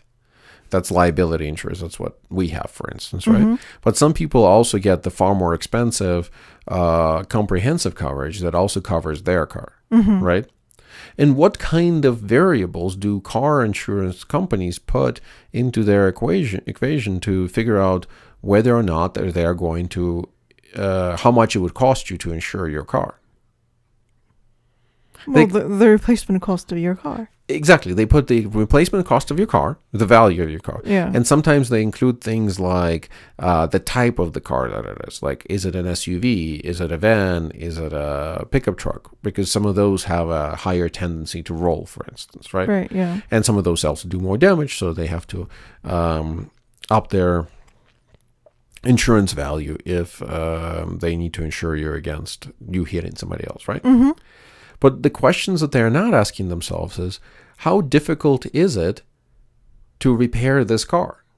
Because if you have two cars and they're both worth $50,000, let's say, but one of these cars comes from a car manufacturer that provides parts, provides repair services, designs their cars in such a way that they're easy to repair and that there's sub-component parts available. So if something happens to the car, you don't need to like replace half the car just to replace a windshield or something like that. You just you can replace sub-components instead of the whole thing, right? And their car cost $50,000. And then there's another car in the market that costs also $50,000, like a Tesla, for instance. But none of their parts are available. Only the car company is allowed to work on their cars. They actively seek to prevent you from buying parts if you're not an authorized Tesla. Whatever, repair facility, mechanical, mechanic. There's very few body shops around for those cars, right? So it's also worth $50,000. But if you get into a car crash into the Tesla versus, let's say, a Ford, maybe the other car is a Ford, and let's say the Ford can be repaired economically after a large crash for, let's say, $12,000, whereas the Tesla, suffering the same exact level of damage, cannot be repaired economically for less than $30,000 because it requires you to buy brand new components from Tesla and they're unavailable, and it requires you to wait for them for a certain period of time. Meanwhile, your customer has to drive in a rented car, and then you have to hire some fancy-dancy mechanic to put them in because you can't hire like a regular mechanic, and maybe their parts are only available in large assemblies and not small sub-assemblies. So if you have like a damaged quarter panel, you have to replace like 2/3 of the car or something instead of just replacing one quarter panel. So basically the repair becomes uneconomical, right? So my question is, why should the Tesla owner enjoy the same premium for insurance as the Ford owner? Because that's what's happening right now. Technically, that's not a fair. It's not only not fair; it's illogical from the point of view of an insurance company. Well, except for if you want to pass on the costs or like distribute the costs to everyone. For instance, if you're going to have a population of unhealthy individuals, you want to make sure that you include, for instance, everyone that could be paying into that pool. All the healthy individuals, because all the healthy individuals would be paying for the procedures that the unhealthy individuals I understand that. Have. But what I'm saying is here, like, In this case, I'm looking at the Teslas, and I'm thinking, oh, maybe the state of California, for instance, is thinking that we should all pitch in so that some people can drive electric vehicles. well, just because a vehicle is electric doesn't mean that it has to be designed by an asshole in such a way that it can't be repaired. Those two things are. So what I'm saying is we're not properly penalizing people who are adding to the cost of insurance. On the car side, we're likewise not properly penalizing people who are adding to the cost on the house insurance side. Mm-hmm. For instance, as these rebuilds are happening, as people are trying to rebuild their houses post the fires, right? There's going to be a lot of complaints about the fact that it's impossible to secure insurance for their houses. Fair. Right? Yes. Because these houses in Palisades, in Malibu, they're going to be in extreme fire danger going forward as well. There's not enough brush clearing or whatever the fuck they're going to come up with that's going to solve the problem that these houses are built in an area that is prone to being set on fire every year and has been burning basically routinely since every the couple of beginning. decades. Basically, it's the forest. The forest sets on fire every now and then. And it's a very dry forest because of the way California is, having nothing to do with our water problems, having to do with just the fact that it doesn't rain here that much. So when those people are rebuilding those houses, they're going to have a lot of problems coming up with insurance. Mm-hmm. And how are we going to address that? Because there's two ways to address that, and our society culturally only finds one of these two ways acceptable. So one way to address it is we force homeowners who are rebuilding their houses to rebuild those houses out of fireproof materials. To use best practices to make their houses as non-combustible as possible. Yeah, and to protect their houses from future fires. Okay. And as a reward for those efforts, you would get insurance, a more manageable insurance, because an insurance company will come in, will look at your house, will hire professional engineers as opposed to just some random people like your brother from the street to work for them, who actually know what they're talking about when it comes to construction or automotive, who can come in and examine the houses and say, oh, this house, because of how it's positioned next to the forest, because how it was designed and protected against the fire, because of the kinds of sprinkling systems and foam protection systems that I installed in the house, is very unlikely to burn, even if there is another wildfire that burns through this area. Mm-hmm. So I, as an insurance adjuster, would look at it and be like, I'm confident that next fire, this house is going to survive, even if everything around it is going to be on fire. Mm-hmm. Then I can provide insurance because I'm actually insuring a risk. I'm not guaranteeing a payout in 10 years, right? Because it simply doesn't work. If you pay your insurance company $10, $15, $20, maybe it's even $50,000 a year, right? And you do that for 10 years, and then your $3 million house burns down, the insurance company still is, in the red by many, many millions of dollars, by millions of dollars. Because they haven't collected enough money from you and other people around you to be able to repay you this guaranteed payment essentially every 10 to 15 years, every time your house burns down. So what insurance companies used to do in the past is they would carefully analyze each policy, and then they would sell a policy that they found to be economically reasonable and one that doesn't have guaranteed risks. And since then, we have moved away from insurance companies being competent at assessing and reducing risk to just becoming essentially marketing companies. I mean, think about it. What do you know about Geico other than their stupid gecko? What do you know about Progressive other than they care? Right? They never advertise. They become barista companies. Is that what you're saying? Yes, they become a barista companies where all the services are provided by people who have about as much training as a barista. Gotcha. You have to remember, like for instance, the Pinkerton agency. If you remember from the 1900s, from the early 1900s, Pinkerton agency was the largest private investigation agency in America and by extension the world. What did they do? Insurance? They did insurance investigations. Primarily, they did insurance investigations because the insurance companies, they did two things.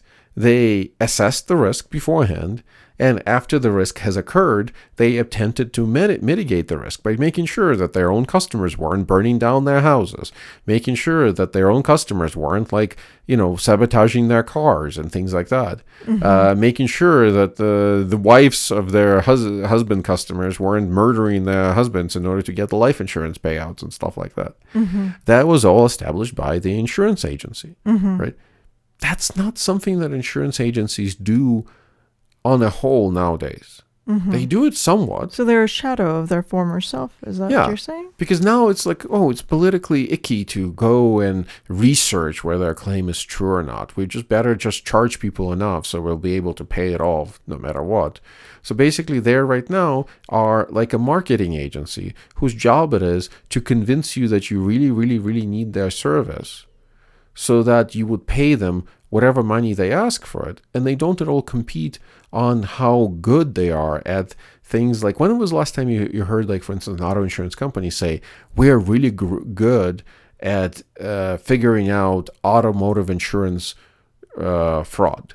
That would be important to me, because if you're good at figuring out fraud, then your insurance premiums should be lower than everybody else's. We are really good as an insurance company at repairing cars after a crash. We have our own body shops. Those body shops do excellent job, and they use components that are refurbished components. So as a result, we can complete repairs for a tenth of what, or a fraction of what our competitors can do, and as a result, we can offer better prices. Right. Yeah. All of that has disappeared. Nobody advertises on those bases. Everybody just advertises on the basis of you'll be a financial genius if you switch to Progressive, and all these grand platitudes. But there's no actual meat there. Why are you cheaper? Why are you better? Why is Geico better than Progressive? Why is Progressive better than AAA or what have you? Right?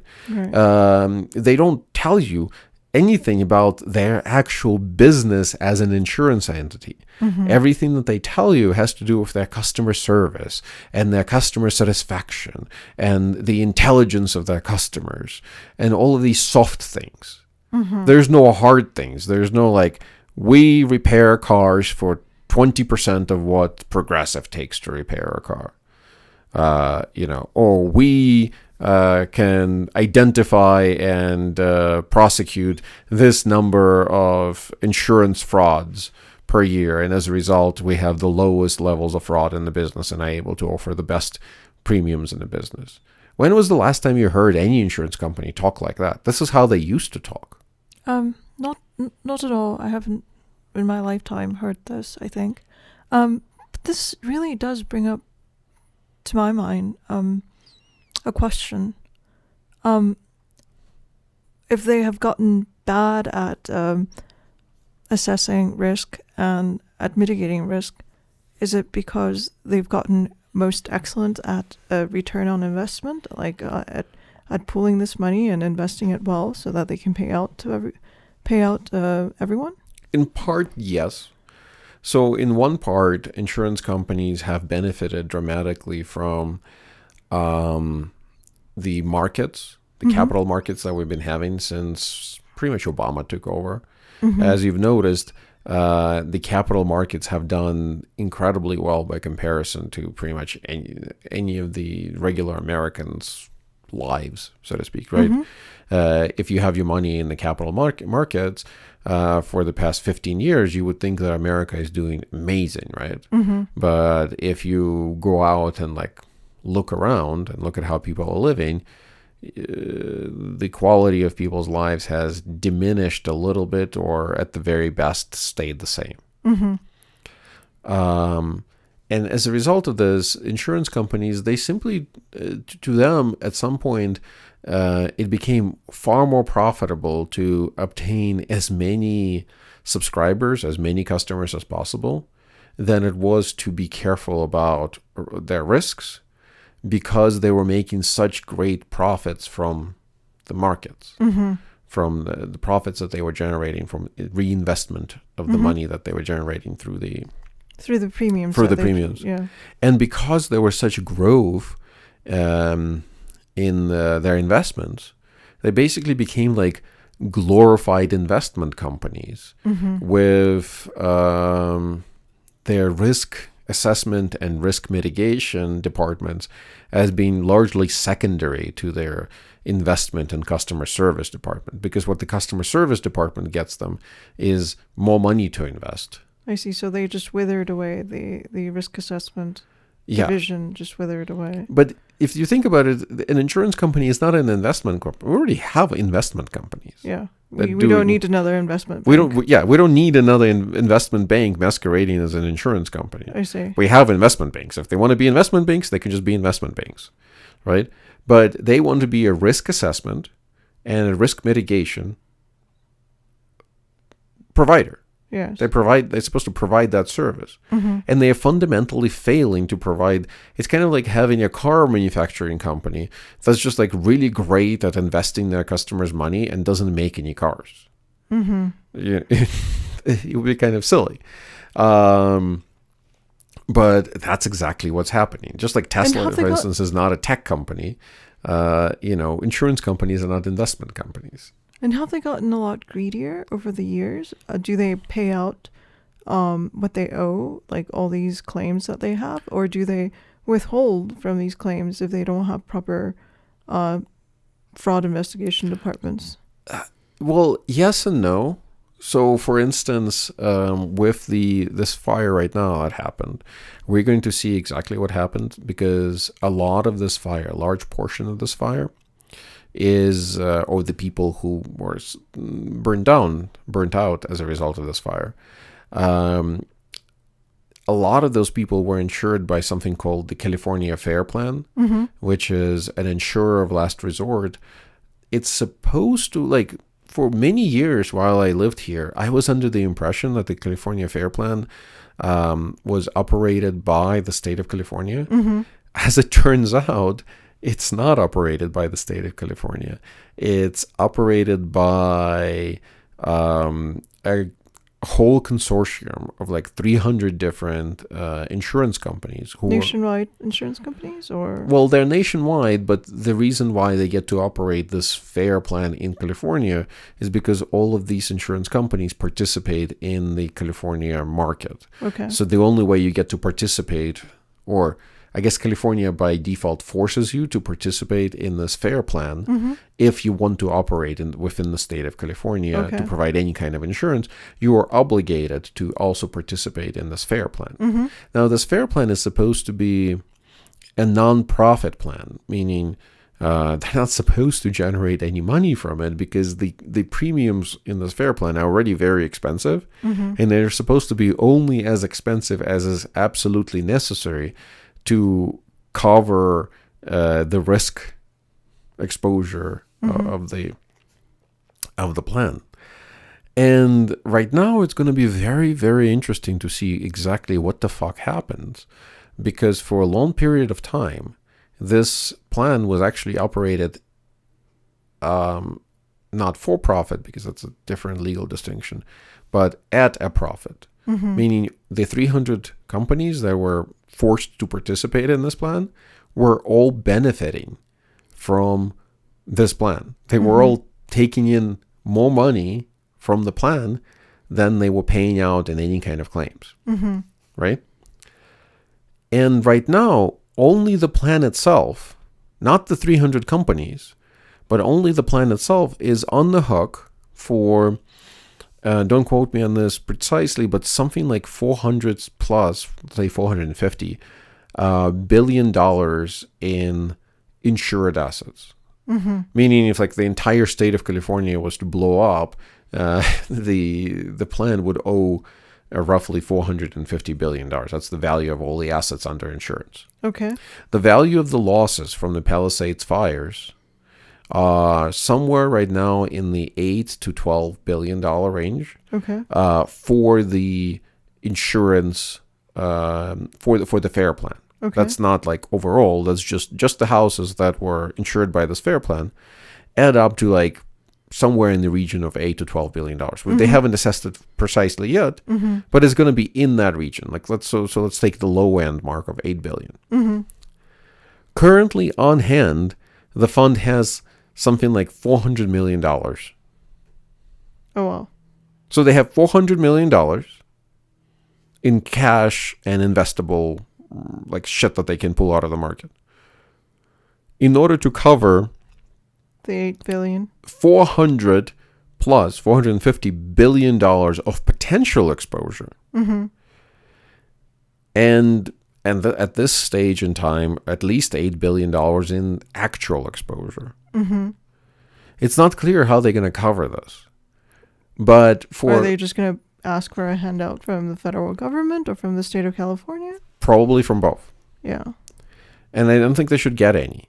But it's going to be very politically unpopular because this is a plan that many people, including myself, who's an attorney, made the very erroneous and maybe perhaps dumb assumption that because this plan is promoted by the state, created by a state legislation in 1960 something, and in every single document that you sign is described as California's, like the state of California, insurer of last resort, you make the assumption that this plan is provided to you by the state of California, and then this plan is at least as irresponsible, is at least as idiotically operated as the overall state of California. Apparently, that's not true at all. It's much, much worse. It's operated much worse than even the state of California. It's operated much worse than any government plan could ever been operated. Not only in that, it's operated much worse than any private insurance company, because private insurance companies in the state of California are required to have cash on hand or investable assets on hand, at least to a certain extent, to cover their liabilities. I think it's like 10%, but maybe it's not that, but it's some percentage of their liabilities. They need some liquidity. They need some liquidity. Okay. Right? At this point right now, this plan has 0.5%. No, not 0.5. 0.1% liquidity. Oh. Right? They're in not a whole 10%, lot of not 5%, not 15% or something like that. 0.1% liquidity. Is anyone panicking about this yet? Are they panicking about it? Are they talking to the feds? Well, this sounds a lot like the financial crisis of 2008. I mean, it's not the same numbers as in 2008, but certainly as catastrophic as the financial crisis. Not to as many people. Yeah. It's more concentrated in one area. But it is pretty bad. But that's just one example. And I honestly, you hear that, it's not just California, you hear that in Florida, you hear that in North Carolina, that these insurance companies are all underwater. Automotive insurance companies are all underwater, meaning that as the markets start to fluctuate and they no longer make as much money in profits, and markets are also kind of expensive and they can't afford to buy in such an expensive markets and can't justify the risks there. What's happening is a lot of these companies are essentially going broke to a certain extent. I mean, you saw it with Geico like losing money for the second year in a row, I think, on their premium payouts for automotive. Really? Yeah. I haven't Same seen thing. that. Same thing is true in Progressive. Maybe they're not losing, but they're making really, really bad profits in all of those sectors. And it primarily has to do with the fact that they haven't been pushing on the automotive industry. Because if you think about it logically, whose job it is to push on the automotive industry and the medical industry and even home and construction industry to say, hey, we're not going to be fucking insuring your cars if you make your cars so difficult to repair. Yeah. We're not going to be sending people to your hospital if you make your hospital so fucking expensive. Yeah. We're not going to be insuring these homes, not because of where they're located, but because you're not paying attention at all when you're constructing these homes in terms of their location. You are constructing homes out of like tinder and flammable wood in the middle of like a forest fire zone. They certainly have a lot of leverage compared to everyone else. Compared to everyday they're the people. voice of everyday people, right? Yeah. If the car company said, we are going to charge money proportionate to how much it costs to insure cars, right? And if you get like a cheapo Kia, we're not going to just look at how cheap it is, but we're also going to look at how easy it is to repair it. So then that steers consumer preference, right? Where the consumers are going to be like, well, now it's not all the same to me, right? Like I was considering between, maybe a Honda and a Hyundai. Mm-hmm. But a Honda is cheaper to insure. Let's imagine.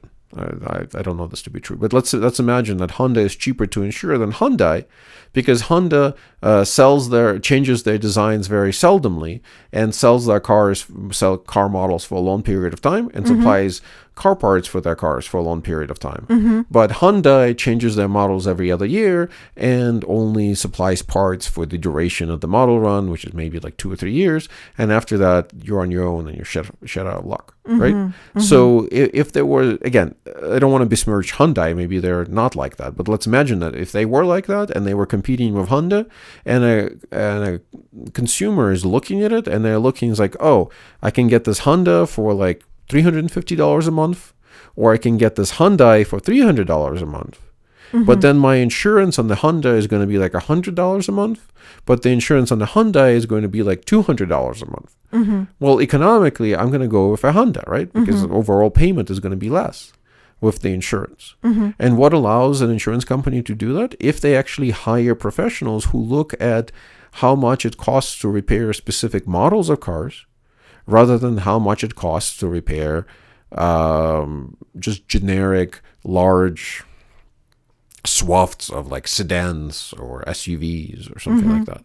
And that requires hiring people who know about cars. That requires hiring people who know how to do quantitative analysis and stuff like that, as opposed to people who just are good at customer service.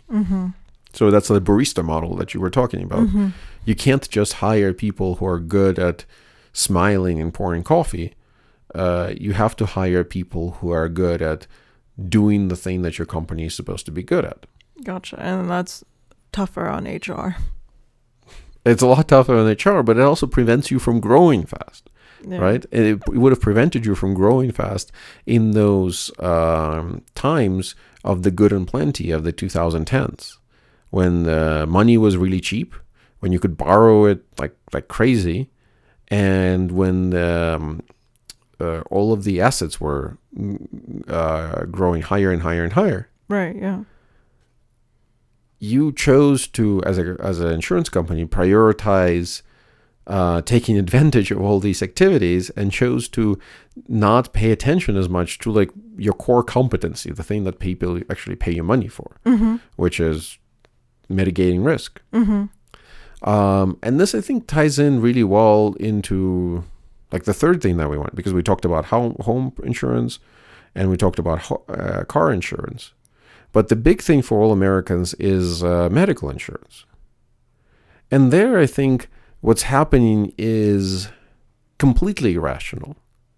Tell us more about you it. Talked about it ahead of our podcast. You were talking about how it may make sense due to the fact that some people are just incapable of planning for the future or what have you. Yes. So let me set it up. So the reason why I'm saying it's completely irrational is because we're insuring the kinds of risks that are guaranteed to happen. So, we're covering things like routine health checkups. Yeah, like your blood pressure. Not your blood pressure. Like when you do your analysis, your blood. What do you call it? Like blood work analysis? Yeah, blood work.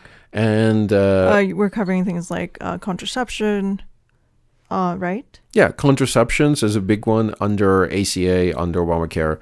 So this all ties into Obamacare. So as many of you may know, like was it 2012 when they pushed through Obamacare? I think so. So when Obamacare came to kind of like fruition, when we pushed it through. When we pushed it through legislatively. We were trying to address a problem. And the problem was that there were a lot of people in America who did not have access to medical insurance because of pre-existing conditions. So they may have had cancer in the past. They may have had some kind of genetic condition in the past. Mm-hmm. And as a result, no insurance company would want to insure them because think about it, if somebody has cancer, or had cancer in the past, that's a really good predictor that they might have cancer in the future. Mm-hmm. And as an insurance company, you didn't want to take that risk. So you'd be like, no, I'm not going to insure those people. Right? Okay. That was a political and a social problem that you have people who had insurance before, but their insurance was tied to their job, because we did that during World War II for really shitty reasons. We did it for in World War II, the insurance, like your medical insurance, became part of your compensation from many different American companies, because at that time they had scarce labor pool because people were going to war. There was a lot of men essentially in the military, and they had difficulty finding and retaining talent for these large American corporations. Okay. So what they did, and large American corporations at that point had a wage freeze, where they couldn't increase wages for their workers in order to stay more competitive. Mm-hmm. Because again, due to the war and stuff like that, the government passed some rules saying that you can't increase salaries. So what the companies were doing is they were instead bundling in a bunch of services along with your paycheck. So instead of saying, oh, you get a promotion this year, instead like, oh, you get a country club membership, and you get insurance for your medical care and your family's medical care, and you get a company car, and you get this other things. Mm-hmm. All these benefits came around as basically in lieu of them not being able to just pay you cash. Mm-hmm. But after the war ended, and after those wage control laws kind of went away, mm-hmm. companies, for various catwomen reasons that we've discussed in the past, decided to keep those perks. Instead of paying people more money, because in order to have those perks, somebody has to administer those perks. And it created more jobs. So it created jobs inside the company for people who essentially didn't do much, didn't contribute anything to the company or its employees, but their job was to select health insurance plans and administer those health insurance plans. Okay. And select other perks and go to fancy meetings where they discuss these health insurance plans, et cetera, et cetera, et cetera. Mm-hmm. Mm-hmm. Right? And as a result, those perks did not disappear, because the people who dole out those perks wanted to continue having jobs and manipulated companies into essentially keeping them around. Mm-hmm. Mm-hmm. So by 1990s, what we ended up in is situations where people, perfectly responsible, perfectly good people who always had medical insurance for themselves, would get those medical insurance through their work. Then something unexpected would happen to them. Like, for instance, they would develop cancer or something like that. Or diabetes or diabetes is preventable, but let's say cancer isn't, right? Mm-hmm. And these people would have their surgery or would have some kind of treatment, and they would recover and they would feel better and everything will be okay. Mm-hmm. But now they're trapped. they're stuck in their job because they can't leave their job.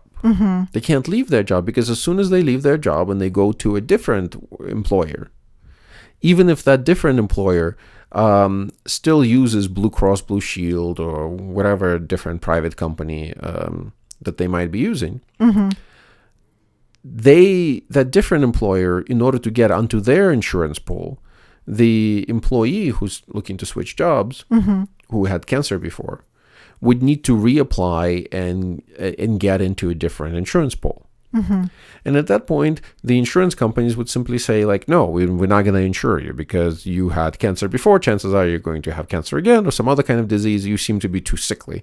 We don't want to insure you.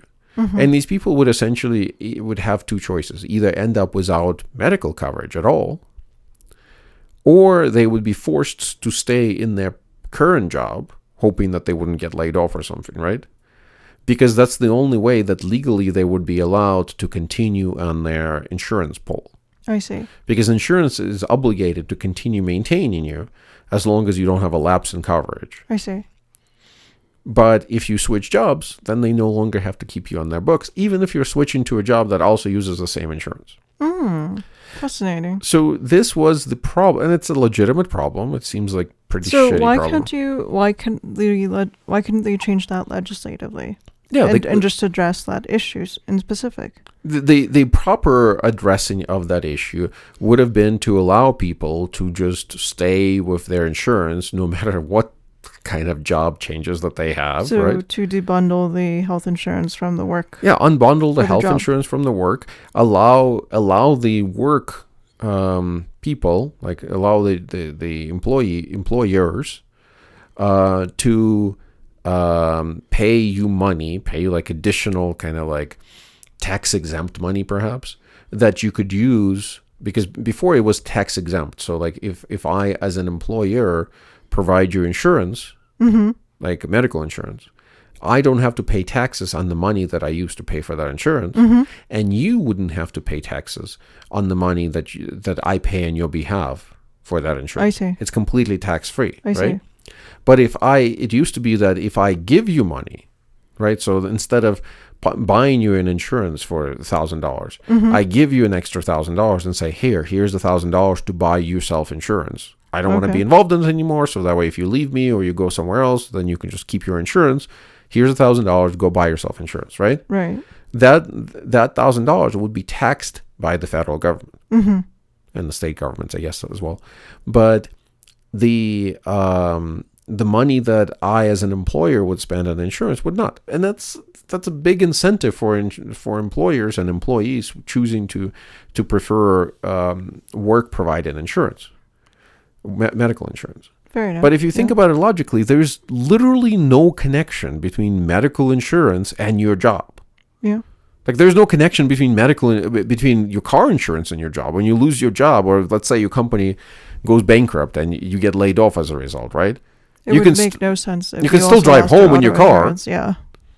Right? But you can't go to doctor anymore. That makes no sense. Yeah. What if you have money in the bank? What if you have like $50,000 saved up in the bank? You lose your job because the company goes under, and you're like, okay, no problem. I will be able to find another job. It takes you like 1 or 2 months to find another job, but your other job's medical insurance doesn't want to take you on, and you're screwed now. Or in that period of time, you develop cancer or something else, and now nobody at all wants to take you. Do you think people would want to manage these health insurances for themselves? Well, many people do already. So it doesn't seem to be a problem for many people. Yeah. I mean, it's something that we do since we're self-employed. But many other people, because many employers don't provide these insurance coverage. So as a result, under Obamacare, what they created is these health insurance marketplaces, where supposedly you should be able to buy insurance. But what they did, and this was passed with the encouragement and lobbying of the insurance groups, of the insurance companies. Are you going to talk about the traps of the Affordable Care Act or the broken incentive structure? Well, I'm talking about how when they passed the Affordable Care Act, one of the things that they gave the insurance companies in exchange for forcing them to insure everyone without having to worry about what is it called, pre-existing conditions. Mm-hmm. One of the things that they gave insurance companies is a prohibition against doing catastrophic only medical insurance. Mm-hmm. And you can ask, like, well, first of all, why would... So two questions immediately arise. First, why would insurance companies want to be regulated more so than they already are, presumably, right? Okay. So why would insurance companies want somebody to come in and say, no, you're no longer allowed to provide catastrophic only insurance? Okay. And two, you would need to immediately ask yourself a question, well, like, what is a catastrophic only insurance? And well, is that bad? Is that like a worse type of insurance than a regular insurance? Okay. And I would argue that catastrophic only medical insurance is literally the only Type of health insurance. type of health insurance that can be actually classified as insurance. Is it true insurance? Everything else is just like a membership service. Yeah. So catastrophic only health insurance is when it's insurance that insures you against, it doesn't cover your doctor visits. It doesn't cover your medications. It doesn't, like your regular, like aspirin and some shit like that. Like your regular over-the-counter or even prescription medications that are for your ongoing diseases. Right, like blood pressure or cholesterol or whatever. Yes. It doesn't cover routine examinations of any kind. Mm-hmm. Doesn't cover birth control and shit like that. But what it does cover is things like serious illnesses like cancer, like diabetes, like heart attacks, like things like that. It does cover surgeries, like open heart surgeries, like appendicitis surgeries, like any kind of kidney stone surgeries, whatever that people might have, Mm-hmm. right? So it covers you for all the things that, like, you know for a fact that sooner or later in your life, you're going to do a blood test. You know that in your life, sooner or later, you're going to take some kind of prescription medication that might cost like $100 or something, right? So those are the kinds of things that not only can you plan for, but you should be planning for. Mm-hmm. And this is where it comes in when you're saying that maybe some less wealthy people or poor people are not able to plan for those. Mm-hmm. So this is why we switched over to this kind of fake insurance Mm-hmm. model that we have basically under the ACA. But my argument is that catastrophic only insurance is really the only product that could be considered to be insurance. Mm-hmm. Because it's insuring you against a possible but not probable and not guaranteed outcome, risk, right? But under the ACA, what the ACA did, Affordable Care Act under Obamacare, was commonly known, since Obama don't care, what happened is they passed in a law that says that it's now illegal for insurance companies to offer such catastrophic coverage. Okay. And it's illegal for them to offer it because they lobbied for it. They asked for it. They said, Why would they ask for it? and they asked for it. I gave you this example, and I'll retell it on the podcast, for precisely the same reason for which criminal defense attorneys in California have lobbied the state of California to make it illegal for criminal defense attorneys, and only criminal defense attorneys, to take cases on contingency. So if you think about it, you're like, well, if I'm the criminal defense attorney, why would I want the state of California to stick its nose into my business and, force me to not be able to take cases on a contingency, where you say something like, hey, I'll get you off, from this murder charge, but if I fail, then I guess you don't owe me anything, but if I succeed, you owe me like $50,000, right? Mm-hmm.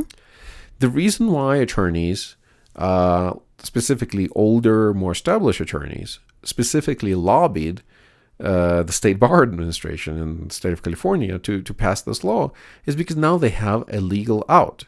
Mm-hmm. Whenever their customers come in and say, hey, can't you take this case in a contingency? If you're such a great lawyer, why don't you get me off first and then I'll pay you? I'll go to work. You can have like my car as a collateral or what have you, and I'll pay it off, Mm-hmm. right? Mm-hmm. And the more established attorneys, they didn't want to bother with that shit. They're just like, no, I want you to pay me now, and I want my money regardless of whether I win or lose. Okay. Right? They knew that less established, newer, hungrier, just coming up attorneys will come on the scene, and they'll be like, oh, I'll take your case on a contingency, right? Right. And they'll sweep up the market, and it will take up all the cases, right? Yeah. Because somebody who's just coming up, maybe they're willing to take a case on a contingency, where like an established attorney will be like, no, I have my condo payments for my hooker, so I can't afford to take something on a contingency. Fair enough. So as a result, they lobbied the government to get the government to make the things that they don't want to do illegal, so they have the perfect excuse to never do them. Mm-hmm. The same thing happened here with the medical insurance companies. They did not want to provide this type of coverage, what is it called? The emergency only or catastrophic failure only coverage. The reason why they didn't want to provide that type of coverage is because insurance companies are obligated by law, medical insurance companies especially, to spend a certain percentage of their premiums on healthcare. Mm-hmm. So they obligated to spend, I think, like 85 or 90% of their like the premiums that they take in on patient care. Okay. And then the rest of it can be used for profit, essentially. Okay. And for administrative costs, etc. Mm-hmm. I think they're allowed, we should look it up, but I think they're allowed a certain percentage for marketing costs, Mm-hmm. a certain percentage for the actual operational costs, Mm-hmm. and then the rest of it, usually in the neighborhood of 10%, can be reserved as profit Mm-hmm. for the shareholders, yada, yada. Well, as you might imagine, if you can force all of your customers to pay you twice as much money, then your 10% profit becomes twice as large. Right. Yeah. So if they can get rid of the catastrophic coverage and force everyone into this essentially, what would you call it? Like service, medicine as a service Yeah. coverage. That sounds good. Yeah. If they can force everybody into that, then they can make a lot more money, because that type of coverage, medicine as a service coverage, will cost a lot more, and they still get to collect the same 10%. Mm-hmm. Right? Even if they argue that by providing you with these routine expenses, like routine blood work and procedures, they might detect issues early, and therefore prevent, catastrophic medical events in the future, right? That's what they argue, even though the evidence shows that, well, first of all, the insurance companies aren't doing that. Because if that was true, right? Think about it. If it was true that providing such routine analysis of your blood work, of your routine visits to the doctor, if that was actually effective at mitigating catastrophic health failures, Mm-hmm. wouldn't it be mandatory in order to maintain your insurance coverage? That is true. Yes. So they know it's not helpful. They know it's not helpful because when you find something wrong with you, then you have to fight tooth and nail to actually get the coverage that you want to. Right. This is why the United Health CEO was killed. Or assassinated. Well, he was assassinated by that fellow because that fellow was pissed off that this guy is representing the wealthiest company in America, the second wealthiest company in America, that routinely denies and automatically denies, without reviewing them, claims, medical claims, because their MO, their like standard way of operation, is they cover all the small shit to make it look like they're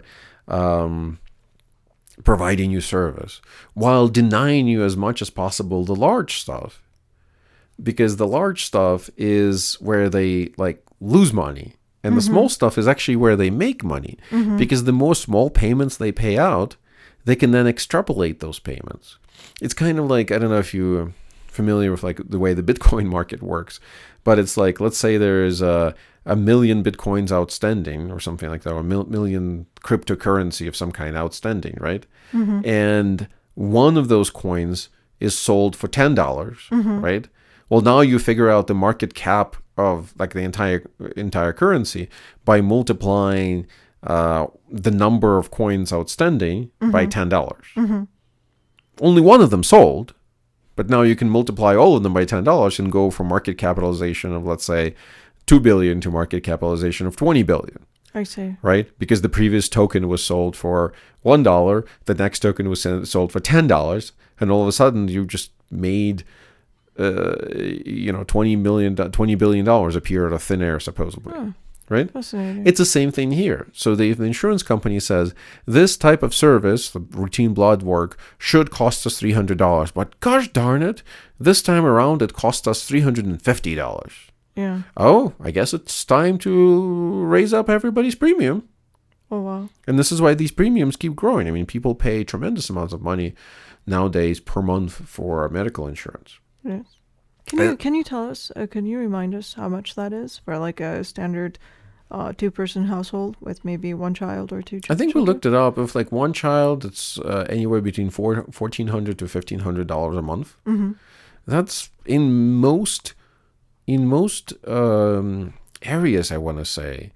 $1,500 a month is what you would expect to pay for a 2-bedroom apartment, right? Maybe a condo.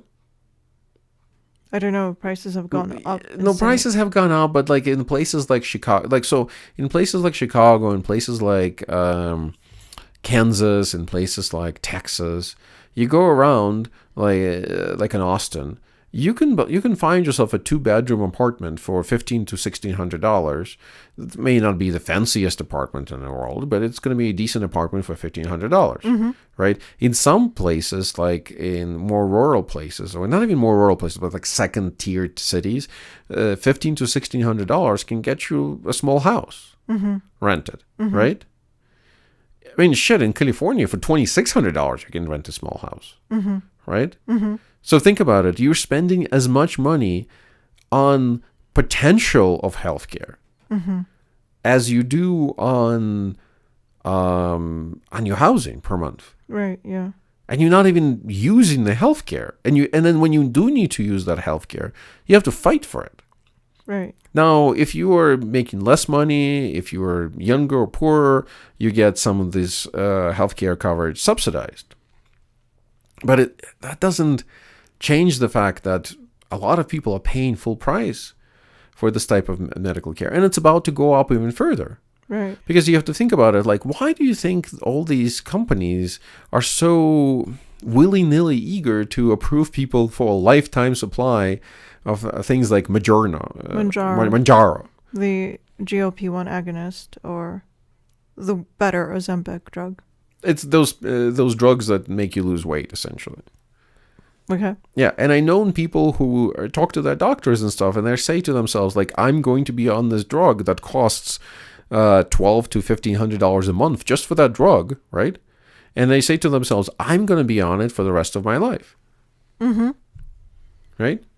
What kind of stupid insurance company would approve somebody on those drugs so easily? Like, oh, you have a bit of a heart disease, you have a little bit of a high blood pressure and potential for diabetes. Let's get you on this drug. Presumably not that many. What do you mean? Not that many insurance companies say, yes, go ahead. You have to have diabetes, for instance. Yes, you. And once you no longer have diabetes, they take it away from you, and this is why a lot of patients have to fight their insurance companies to get better. I'm sorry, to keep having it, because they fight them to keep having it, but notice that they approve it relatively easily. It has to do with the fight that's coming. What is that? We haven't seen it yet. Because I guarantee you that in the next couple of years, like in the next year or so, you're going to see dramatic increases in medical insurance costs. Like a new round of medical insurance cost increases, right? And when we get that new round of medical cost increases, all of these CEOs of all of these medical insurance companies are going to be dragged to Washington, D.C. to testify in front of our useless Congress about the types of reasons why that's happening. And their reason is going to be like, well, didn't you hear about Manjaro? Didn't you hear about Ozempic? We have to cover that for everyone nowadays. So, of course, our insurance shouldn't be $1,500 on average per month. It should be $3,000 on average per month. Mm-hmm. And for them, it's not about how much money they're paying out for Ozempic. It's not about how much money they're paying out for these drugs. It's about their net profits at the end of the quarter? It's about the differential between how much money they're collecting and how much money they're paying out. So if they can collectively force everyone to pay more, whether it's through the federal government or whether it's through the premiums individually, in order to occasionally, for some people, authorize these drugs, then it's profitable for them because they make the difference on the differential, on those 10%. Right. And the 10% profit from $3,000 a month is 50% higher than 10% profit from $1,500 a month. Gotcha. And they're simply banking on that. Yeah. So there is a reason why United Health is the richest company, one of the richest companies in America, while essentially providing next to no value to, I would argue, to their various customers. Mm-hmm. The amount of money that think about it. Like, what value do they provide as United Health? Health. They act as a gatekeeper. They act as a gatekeeper, a bad one at that, because they're not gatekeeping procedures that aren't necessary. They're not gatekeeping procedures that could harm people and promoting procedures that can help people. Mm-hmm. They're just gatekeeping payouts. Period. To make sure that they don't pay that much. And as a result, a lot of people die. And instead, they're not gatekeeping, or they're failing to gatekeep the kinds of things that are small and frivolous but very expensive. Like things like this incessant battle about contraception, right? Mm-hmm. This contraception battle is all about the fact that it costs them very, very little amount of money to provide contraception. Mm-hmm. And in a practical way, right? But because they have to provide contraception, it allows them to squeeze out of the government a lot of concessions. I see. It's these small little benefits that they give you, and in exchange they squeeze out tremendous profits out of it. So the solution to this was never Affordable Care Act with Obama's idiotic solution. The solution was to form a two-tiered system where the primary tier is still private companies, responsible private companies, doing catastrophic failure insurance. Mm-hmm. And it's easy to do catastrophic failure insurance. It's easy to argue for that. If somebody's having like a heart attack, or if somebody's having a cancer that's obviously visible, if somebody's having an issue with their stones in their kidney stones or something like that, those things are indisputable. Those things are going to be really hard to argue about. Right? So the insurance companies would actually have to perform risk mitigation and have to perform things like, for instance, negotiating with hospitals and having preferred hospitals where they send people, actually working with hospitals to have good outcomes and stuff like that. And that also puts the ball back in the individual's court, so to speak, because it incentivizes the individual to take care of their health. Well, that's the second issue that you highlighted, and that's the second prong, so to speak, of the solution. So creating the catastrophic failure markets is one aspect, right? It's one part of it. But the second part is you also need to create what they usually call individualized health savings accounts. And the individualized health savings accounts are basically these things where you, as a person who works for a corporation or what have you, that corporation might choose to pay you some amount of money. Maybe it's $1,000 a month. Maybe it's like $1,000 a month that you yourself set aside, that you can put into a bank account. And the incentive is that you place it into this special health savings account, And as long as you use that money for health expenditures, so to do your regular blood tests, to do your MRIs for your back or what have you, right? That money isn't taxed by the federal government. Or if you later on down the line, let's say you're like in your 90s, you lived all your life, you set aside all this money, right? You used some of that money for your routine health care, and you still haven't used all of it up, like 90% of it is still remaining or something like that, right? After your death, you can pass it, like maybe you can make an what is it called? Some kind of incentive program where after your death, whatever is in your account can be passed on to your relatives tax-free, as long as it's inside this health account. And then your relatives can inherit the money, and they can use it tax-free for any kind of purpose that they want, or they can put it into their health savings account, I suppose. Maybe it'll be like a lower tax if you use it for anything, and it's completely tax-free if you put it into your own health savings account. Right. So that way you can kind of pass on those health savings to the future generations. So it gives you an incentive to set money aside by not having to pay so much taxes. Now, the truth is that there will be some people who will still fail to set any money aside. There'll be some people who like live their entire life, and they'll be like 50 years old, and they won't have $1 in their health savings account, and they'll need to do some blood work, and they won't be able to afford to do it. There could be charities that could do that for indigent people. And honestly, just fuck those people. That could apply for special. If it is a person who's like just poor, right, and they could never set aside money aside because they were poor. They, like you said, there would be charities that would cover their expenses for routine medical expenses. And then there's other people who are just irresponsible. And we can't force people to be responsible at the cost of everybody else. That's true. And I don't think it's going to be if we do everything else correctly.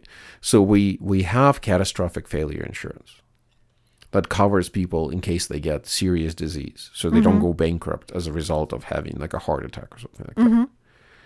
And then that insurance is affordable, because that insurance would cost you, and instead of $1,500 a month, that insurance will cost you like $500 a month, right? Right.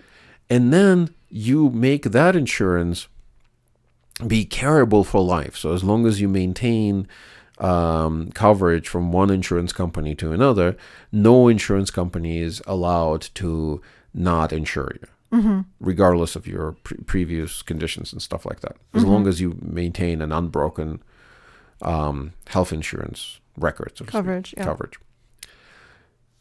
And then you combine that fairly affordable insurance with health insurance, health savings, catastrophic insurance with health savings that allow people to set aside some money and once a year go check themselves out and stuff like that. And you promote the benefits of this health savings account. Moreover, you can even make you can even obtain some discounts from your catastrophic insurance if you are diligent about getting your blood test and your medical tests done. Because if you are a legitimate insurance company, you don't just make money off of your investments and the differential of pay in versus pay out, but you actually make money by mitigating risk, right? Then of course you will be like the kinds of insurance company who will say to your customers, we will give you a 10% discount if you do this, this, and this. We will give you a further discount if you do once a decade MRI tests, like full body MRIs or something like that, to make sure that you don't have any underlying cancers that we can get rid of for you. It really depends on your age, basically. Yeah, whatever. But Right. the point is that the insurance company gets involved in figuring out what actually makes people healthy, and then incentivize people financially to do things that are healthy for them. Right. Yeah. Because if you think about it right now, under the ACA, under the Affordable Care Act, what incentives do insurance companies provide to their insured, the Insuree, patients, Yeah. To stay healthy? Absolutely none. None. Yeah. In fact, If anything, you get like a reverse incentive not to be, because you pay the same amount no matter what, no matter how sick, no matter how fat, no matter how unhealthy you are. You pay the same amount as a very healthy and person who takes care of themselves. It's all based on like your income and your age bracket, and none of it is based on your health at all, right?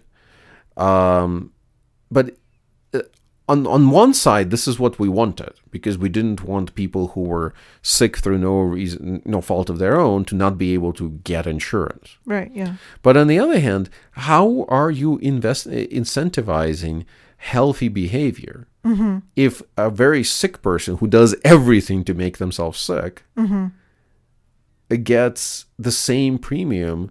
It has to pay the same premium as a person who does literally everything to make sure that they're healthy. That doesn't make sense.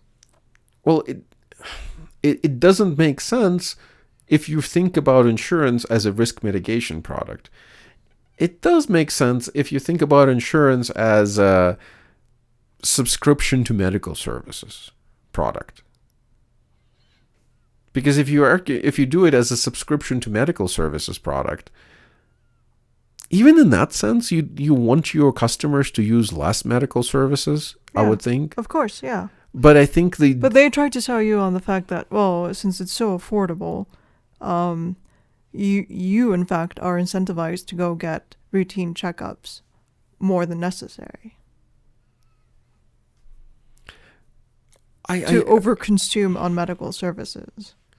But don't you think that also doesn't really work? In the sense that the kinds of people who overconsume on medical services are the kinds of people who are likely to overconsume in medical services. Because medical services are uncomfortable for the great majority of people, right? Like you have to be prodded with needles or poked with needles. At the very least, you have to go to some office and you have to wait for some period of time to talk to some person about your medical problems. And I know there are some people who are really into going to the doctor, but I think for many people, going to the doctor is not a particularly pleasant experience, especially if there's like tests and blood tests that need to be done. And they have to take time off of work and have to take time from whatever else they do in their life. So I don't think people necessarily find it very nice to go to doctors unless they're freaked out about their health. And when they are freaked out about their health, then because something happened to them or something like that, then they do overconsume some diagnostic services. But I think as a rule in general, Americans overconsume some types of diagnostic services while routinely underconsume many types of services that should be readily available. Things like blood tests and MRI scans, for instance. I think because the insurance companies don't want to cover them. Because those are expensive. Yeah. While doctor visits are cheap. So they cover cheap things, but routine things. And they don't want to cover expensive things or more expensive. Even though with insurance companies, it's also important to remember that insurance companies overpay dramatically. Or not a little bit, not like twice as much. They overpay by orders of magnitude for services. And that doesn't make sense either until you really kind of dive into their incentive structure. Because, for instance, when I had, this is for the benefit of audience, when I had a problem with my back, I had a blown disc between L4 and L5 lumbar spines. And it took me about 6 months to convince our insurance company to pay for an MRI, because first they wanted to pay for an X-ray, and they did the X-ray, right? And God only knows how much they paid for the X-ray. And on the X-ray, it showed that I have less distance between the L4 and L5 bones, which is vertebrae bones, than I'm supposed to have. But that wasn't enough. They still weren't convinced. They were like, oh, maybe that's some calcium deposit or something like that, right? And it's only when I lost my patients with this, and I called up and had an MRI done by myself. I paid for my own MRI. I went to a clinic that specializes in serving attorneys and their clients that have gotten into a car accident or something like that, and they need MRI scans of like the damage that has been done.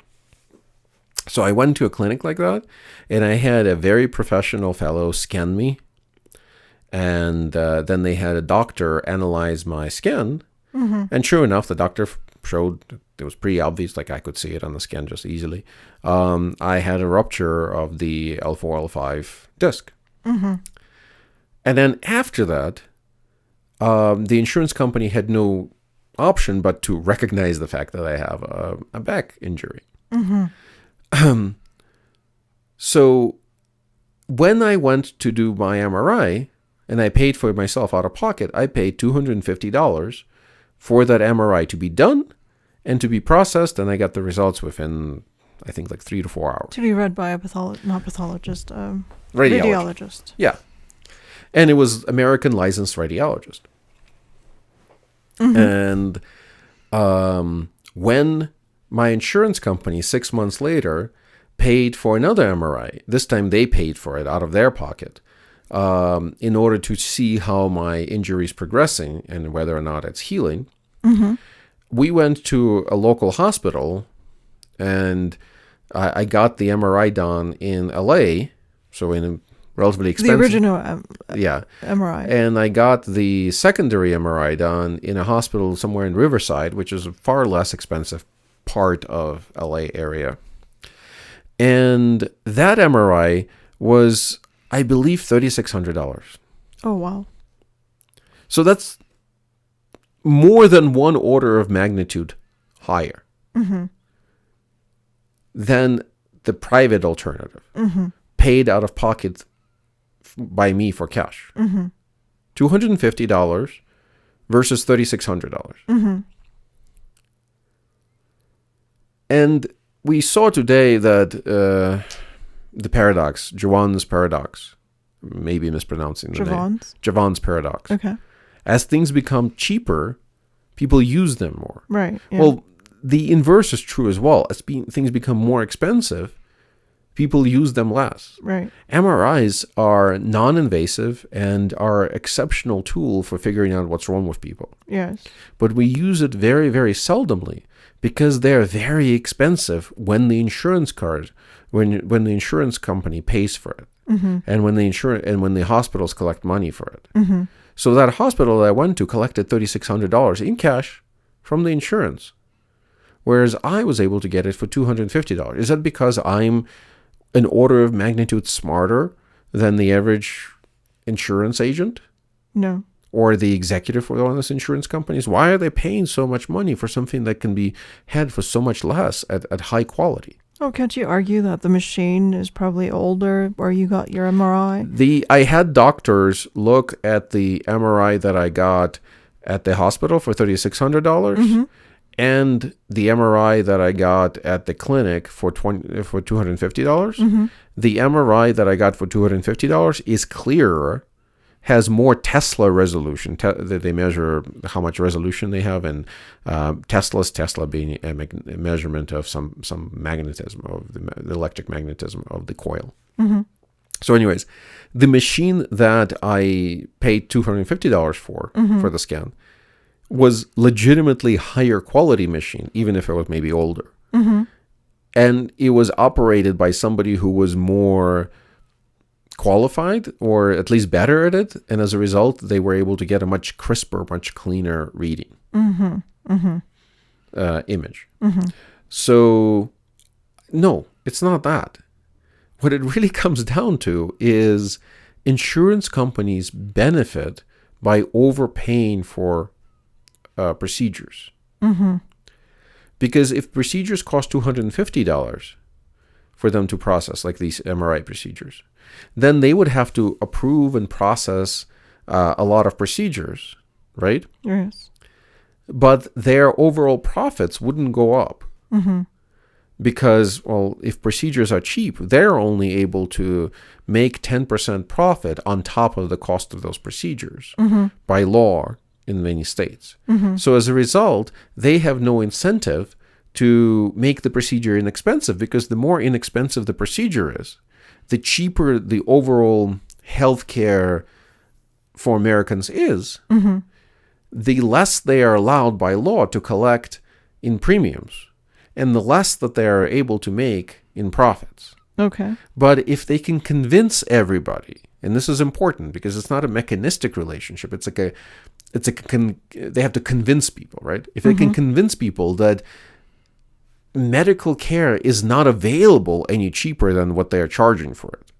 Medical care can only be had at $1,500 per month per family, right? And if we pay any less than that, it just wouldn't be very high quality, like you just said. Oh, well, $250 scan. Maybe it's an older machine. Maybe it's a shitty machine. No, it's a better machine. And it's more qualified people using it. Okay. But those people are servicing a market that's price sensitive. Okay. They're servicing a market of a bunch of lawyers that have to pay out of pocket for their clients for this procedure. So as a result, they have to be price conscious. Okay. And they try to cut down their costs. Right. Meanwhile, hospitals are working hand in hand with the insurance companies, because for the hospital, it's like, it's less the work for us and we get paid more money for it. So who cares if our who cares if our MRI machine is sitting there 90% of the time doing nothing, collecting dust? Oh, wow. What matters is the one time when we use it, we get paid a lot of money for it. You, as the insurance company, get to write down that you just paid a lot of money for it.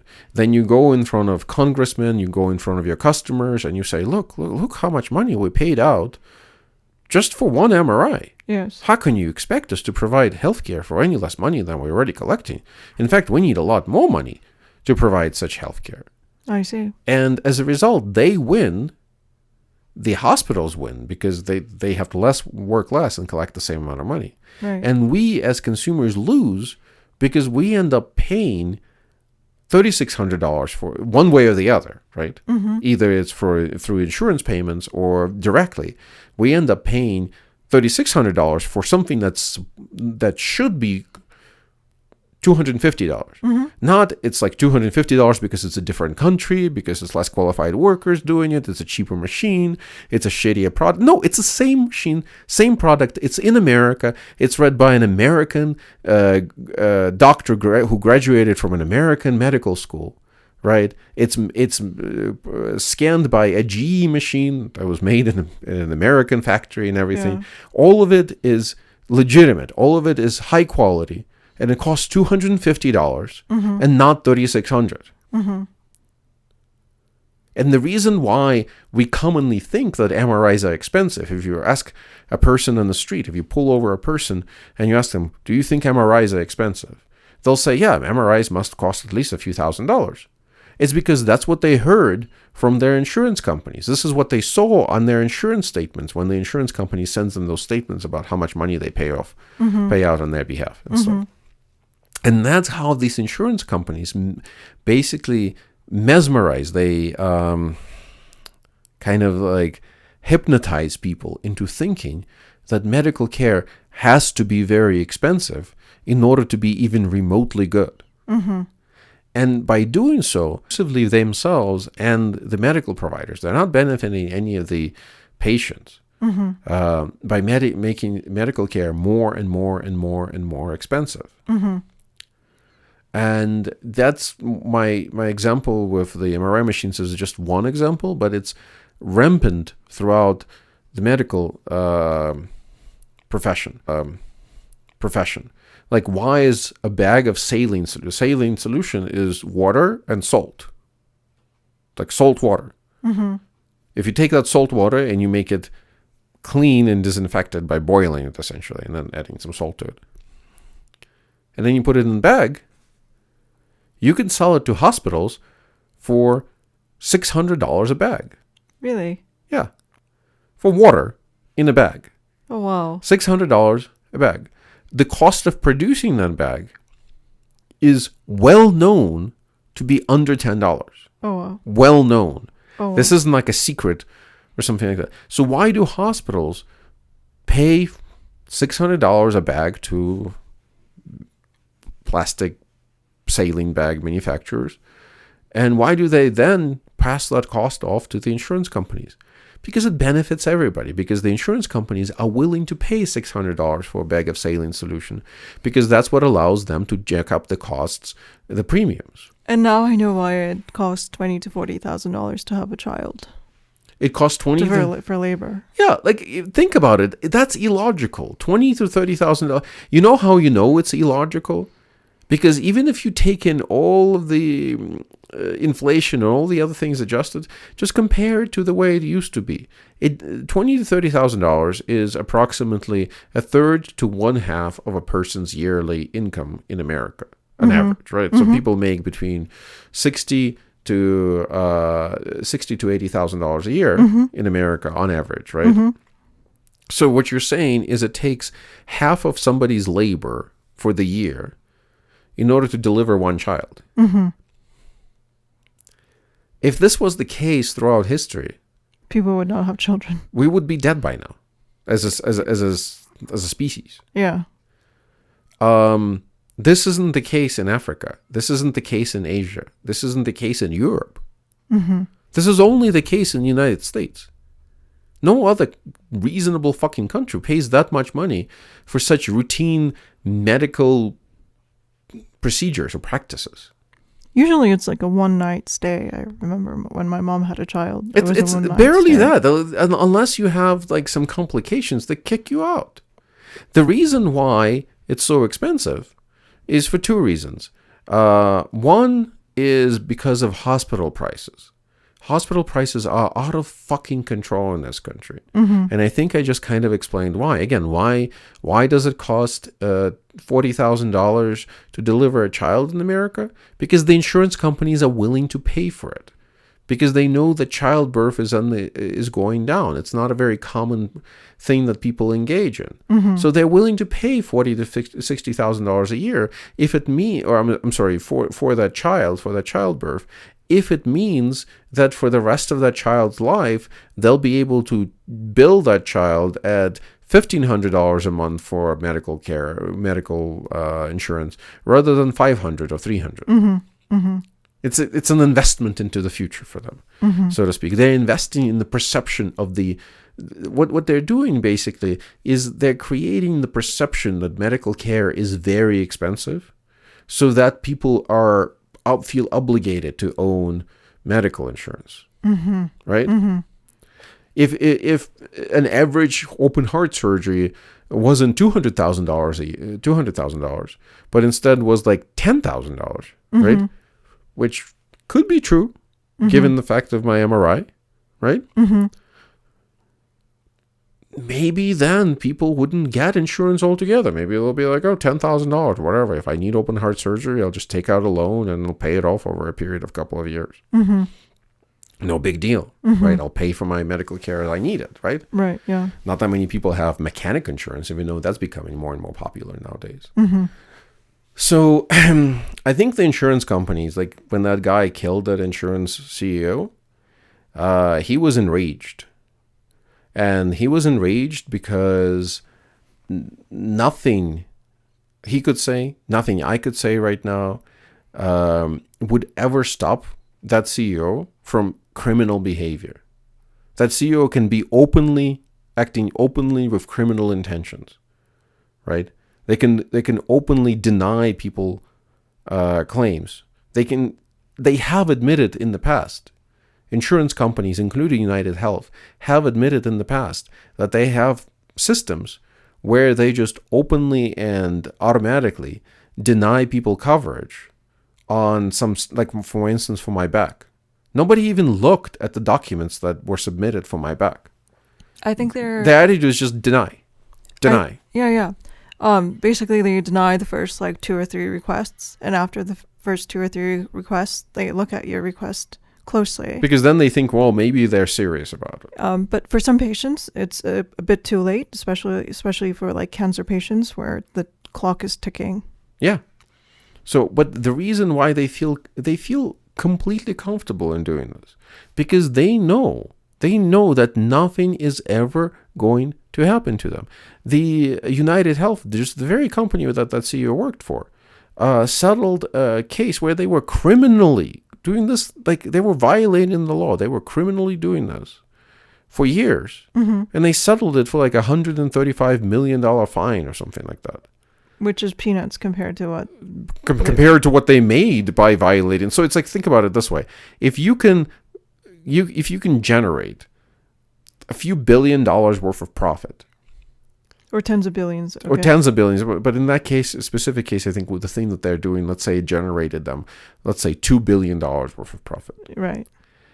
And as a result, the government comes after you because they know that you have violated a law, something that like, if you were like if you were doing this on a smaller scale, like robbing a convenience store, you would go to jail. Yeah. But when you do it on a large scale, no one who made the decision to engage in that behavior is ever punished or held accountable. And the corporation has to pay back roughly 15% or 10% of the amount of money that they essentially stole.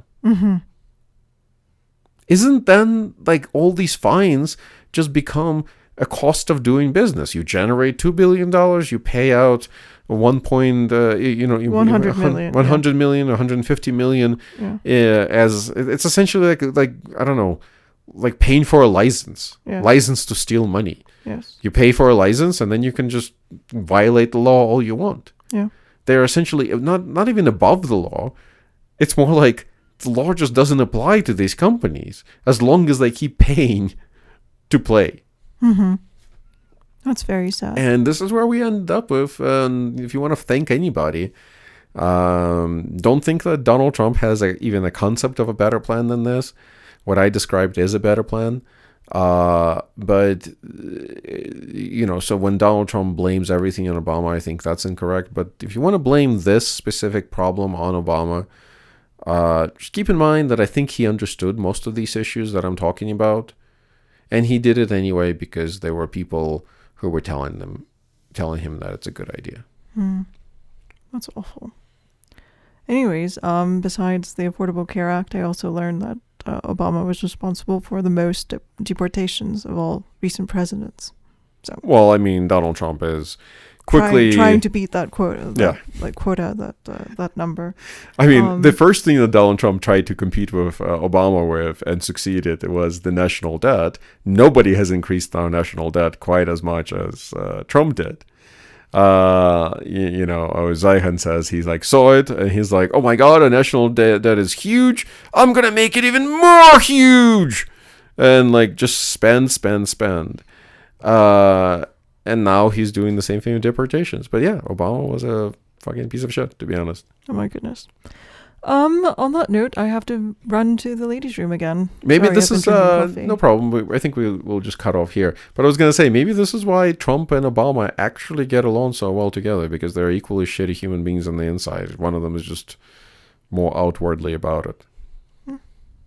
Interesting. But yeah, this is why I have never been a fan of Obama. I've never been a fan of Affordable Care Act, even though the reasons why the Affordable Care Act was passed make a lot of sense to me, and we need to address those problems better.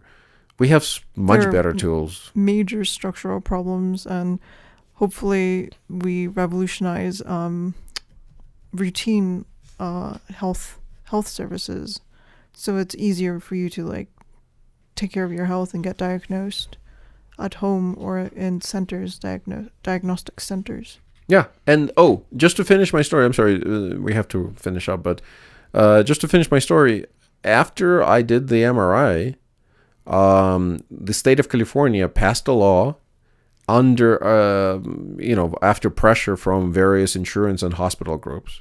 Under the Trump administration. Well, anyways. It was during the Trump administration, but I'm not going to blame the dude for everything. I don't think he wasn't responsible for that specific piece of legislation, because it's a California specific piece of legislation that basically made it illegal for that center, that MRI center where I went to get my MRI done, to actually perform that type of MRIs for people who have medical conditions. They can only do it for lawyers or for, and I'm a lawyer, so I guess I could do it for a customer, but not for myself. Or they can do it, but only if I can get a prescription from an actual doctor that I need an MRI. But if I just want to come in off the street and do an MRI, they used to be able to do it. You pay them $250, they do an MRI. They don't care. Now they can't. Now they can't because the hospitals that, I went to probably, and other hospitals petitioned the government that says, no. You must not allow these people to offer these services for cheap. It's not even because we're losing money on these services. It's because we don't want anybody to find out how fucking cheap these services are to begin with. Just on those Anyways, legislation. How about people. I pause this for a second, or do you want to skip doing our 100 questions for today? We have interesting ones like, should we standardize testing, or should standardized testing be eliminated? We haven't finished 7 up on the first. That one is a complicated one. We can come back to it. Let's hit pause and come back to the standardized testing. Or we can just do standardized testing and the rest of it tomorrow. Okay. Should I start? Oh. No, in that case, we're just going to end on our agenda today. Our agenda is not going to have this on it. And we shall see you guys tomorrow. Hopefully tomorrow will be another awesome broadcast. Sorry these things last a while, but hopefully you enjoy having us as your friends and keeping you company. All right, everyone. See you soon. See you soon. We kind of ran out of topics, so if you want to have topics discussed, please suggest. All right. Goodbye. All right. Bye.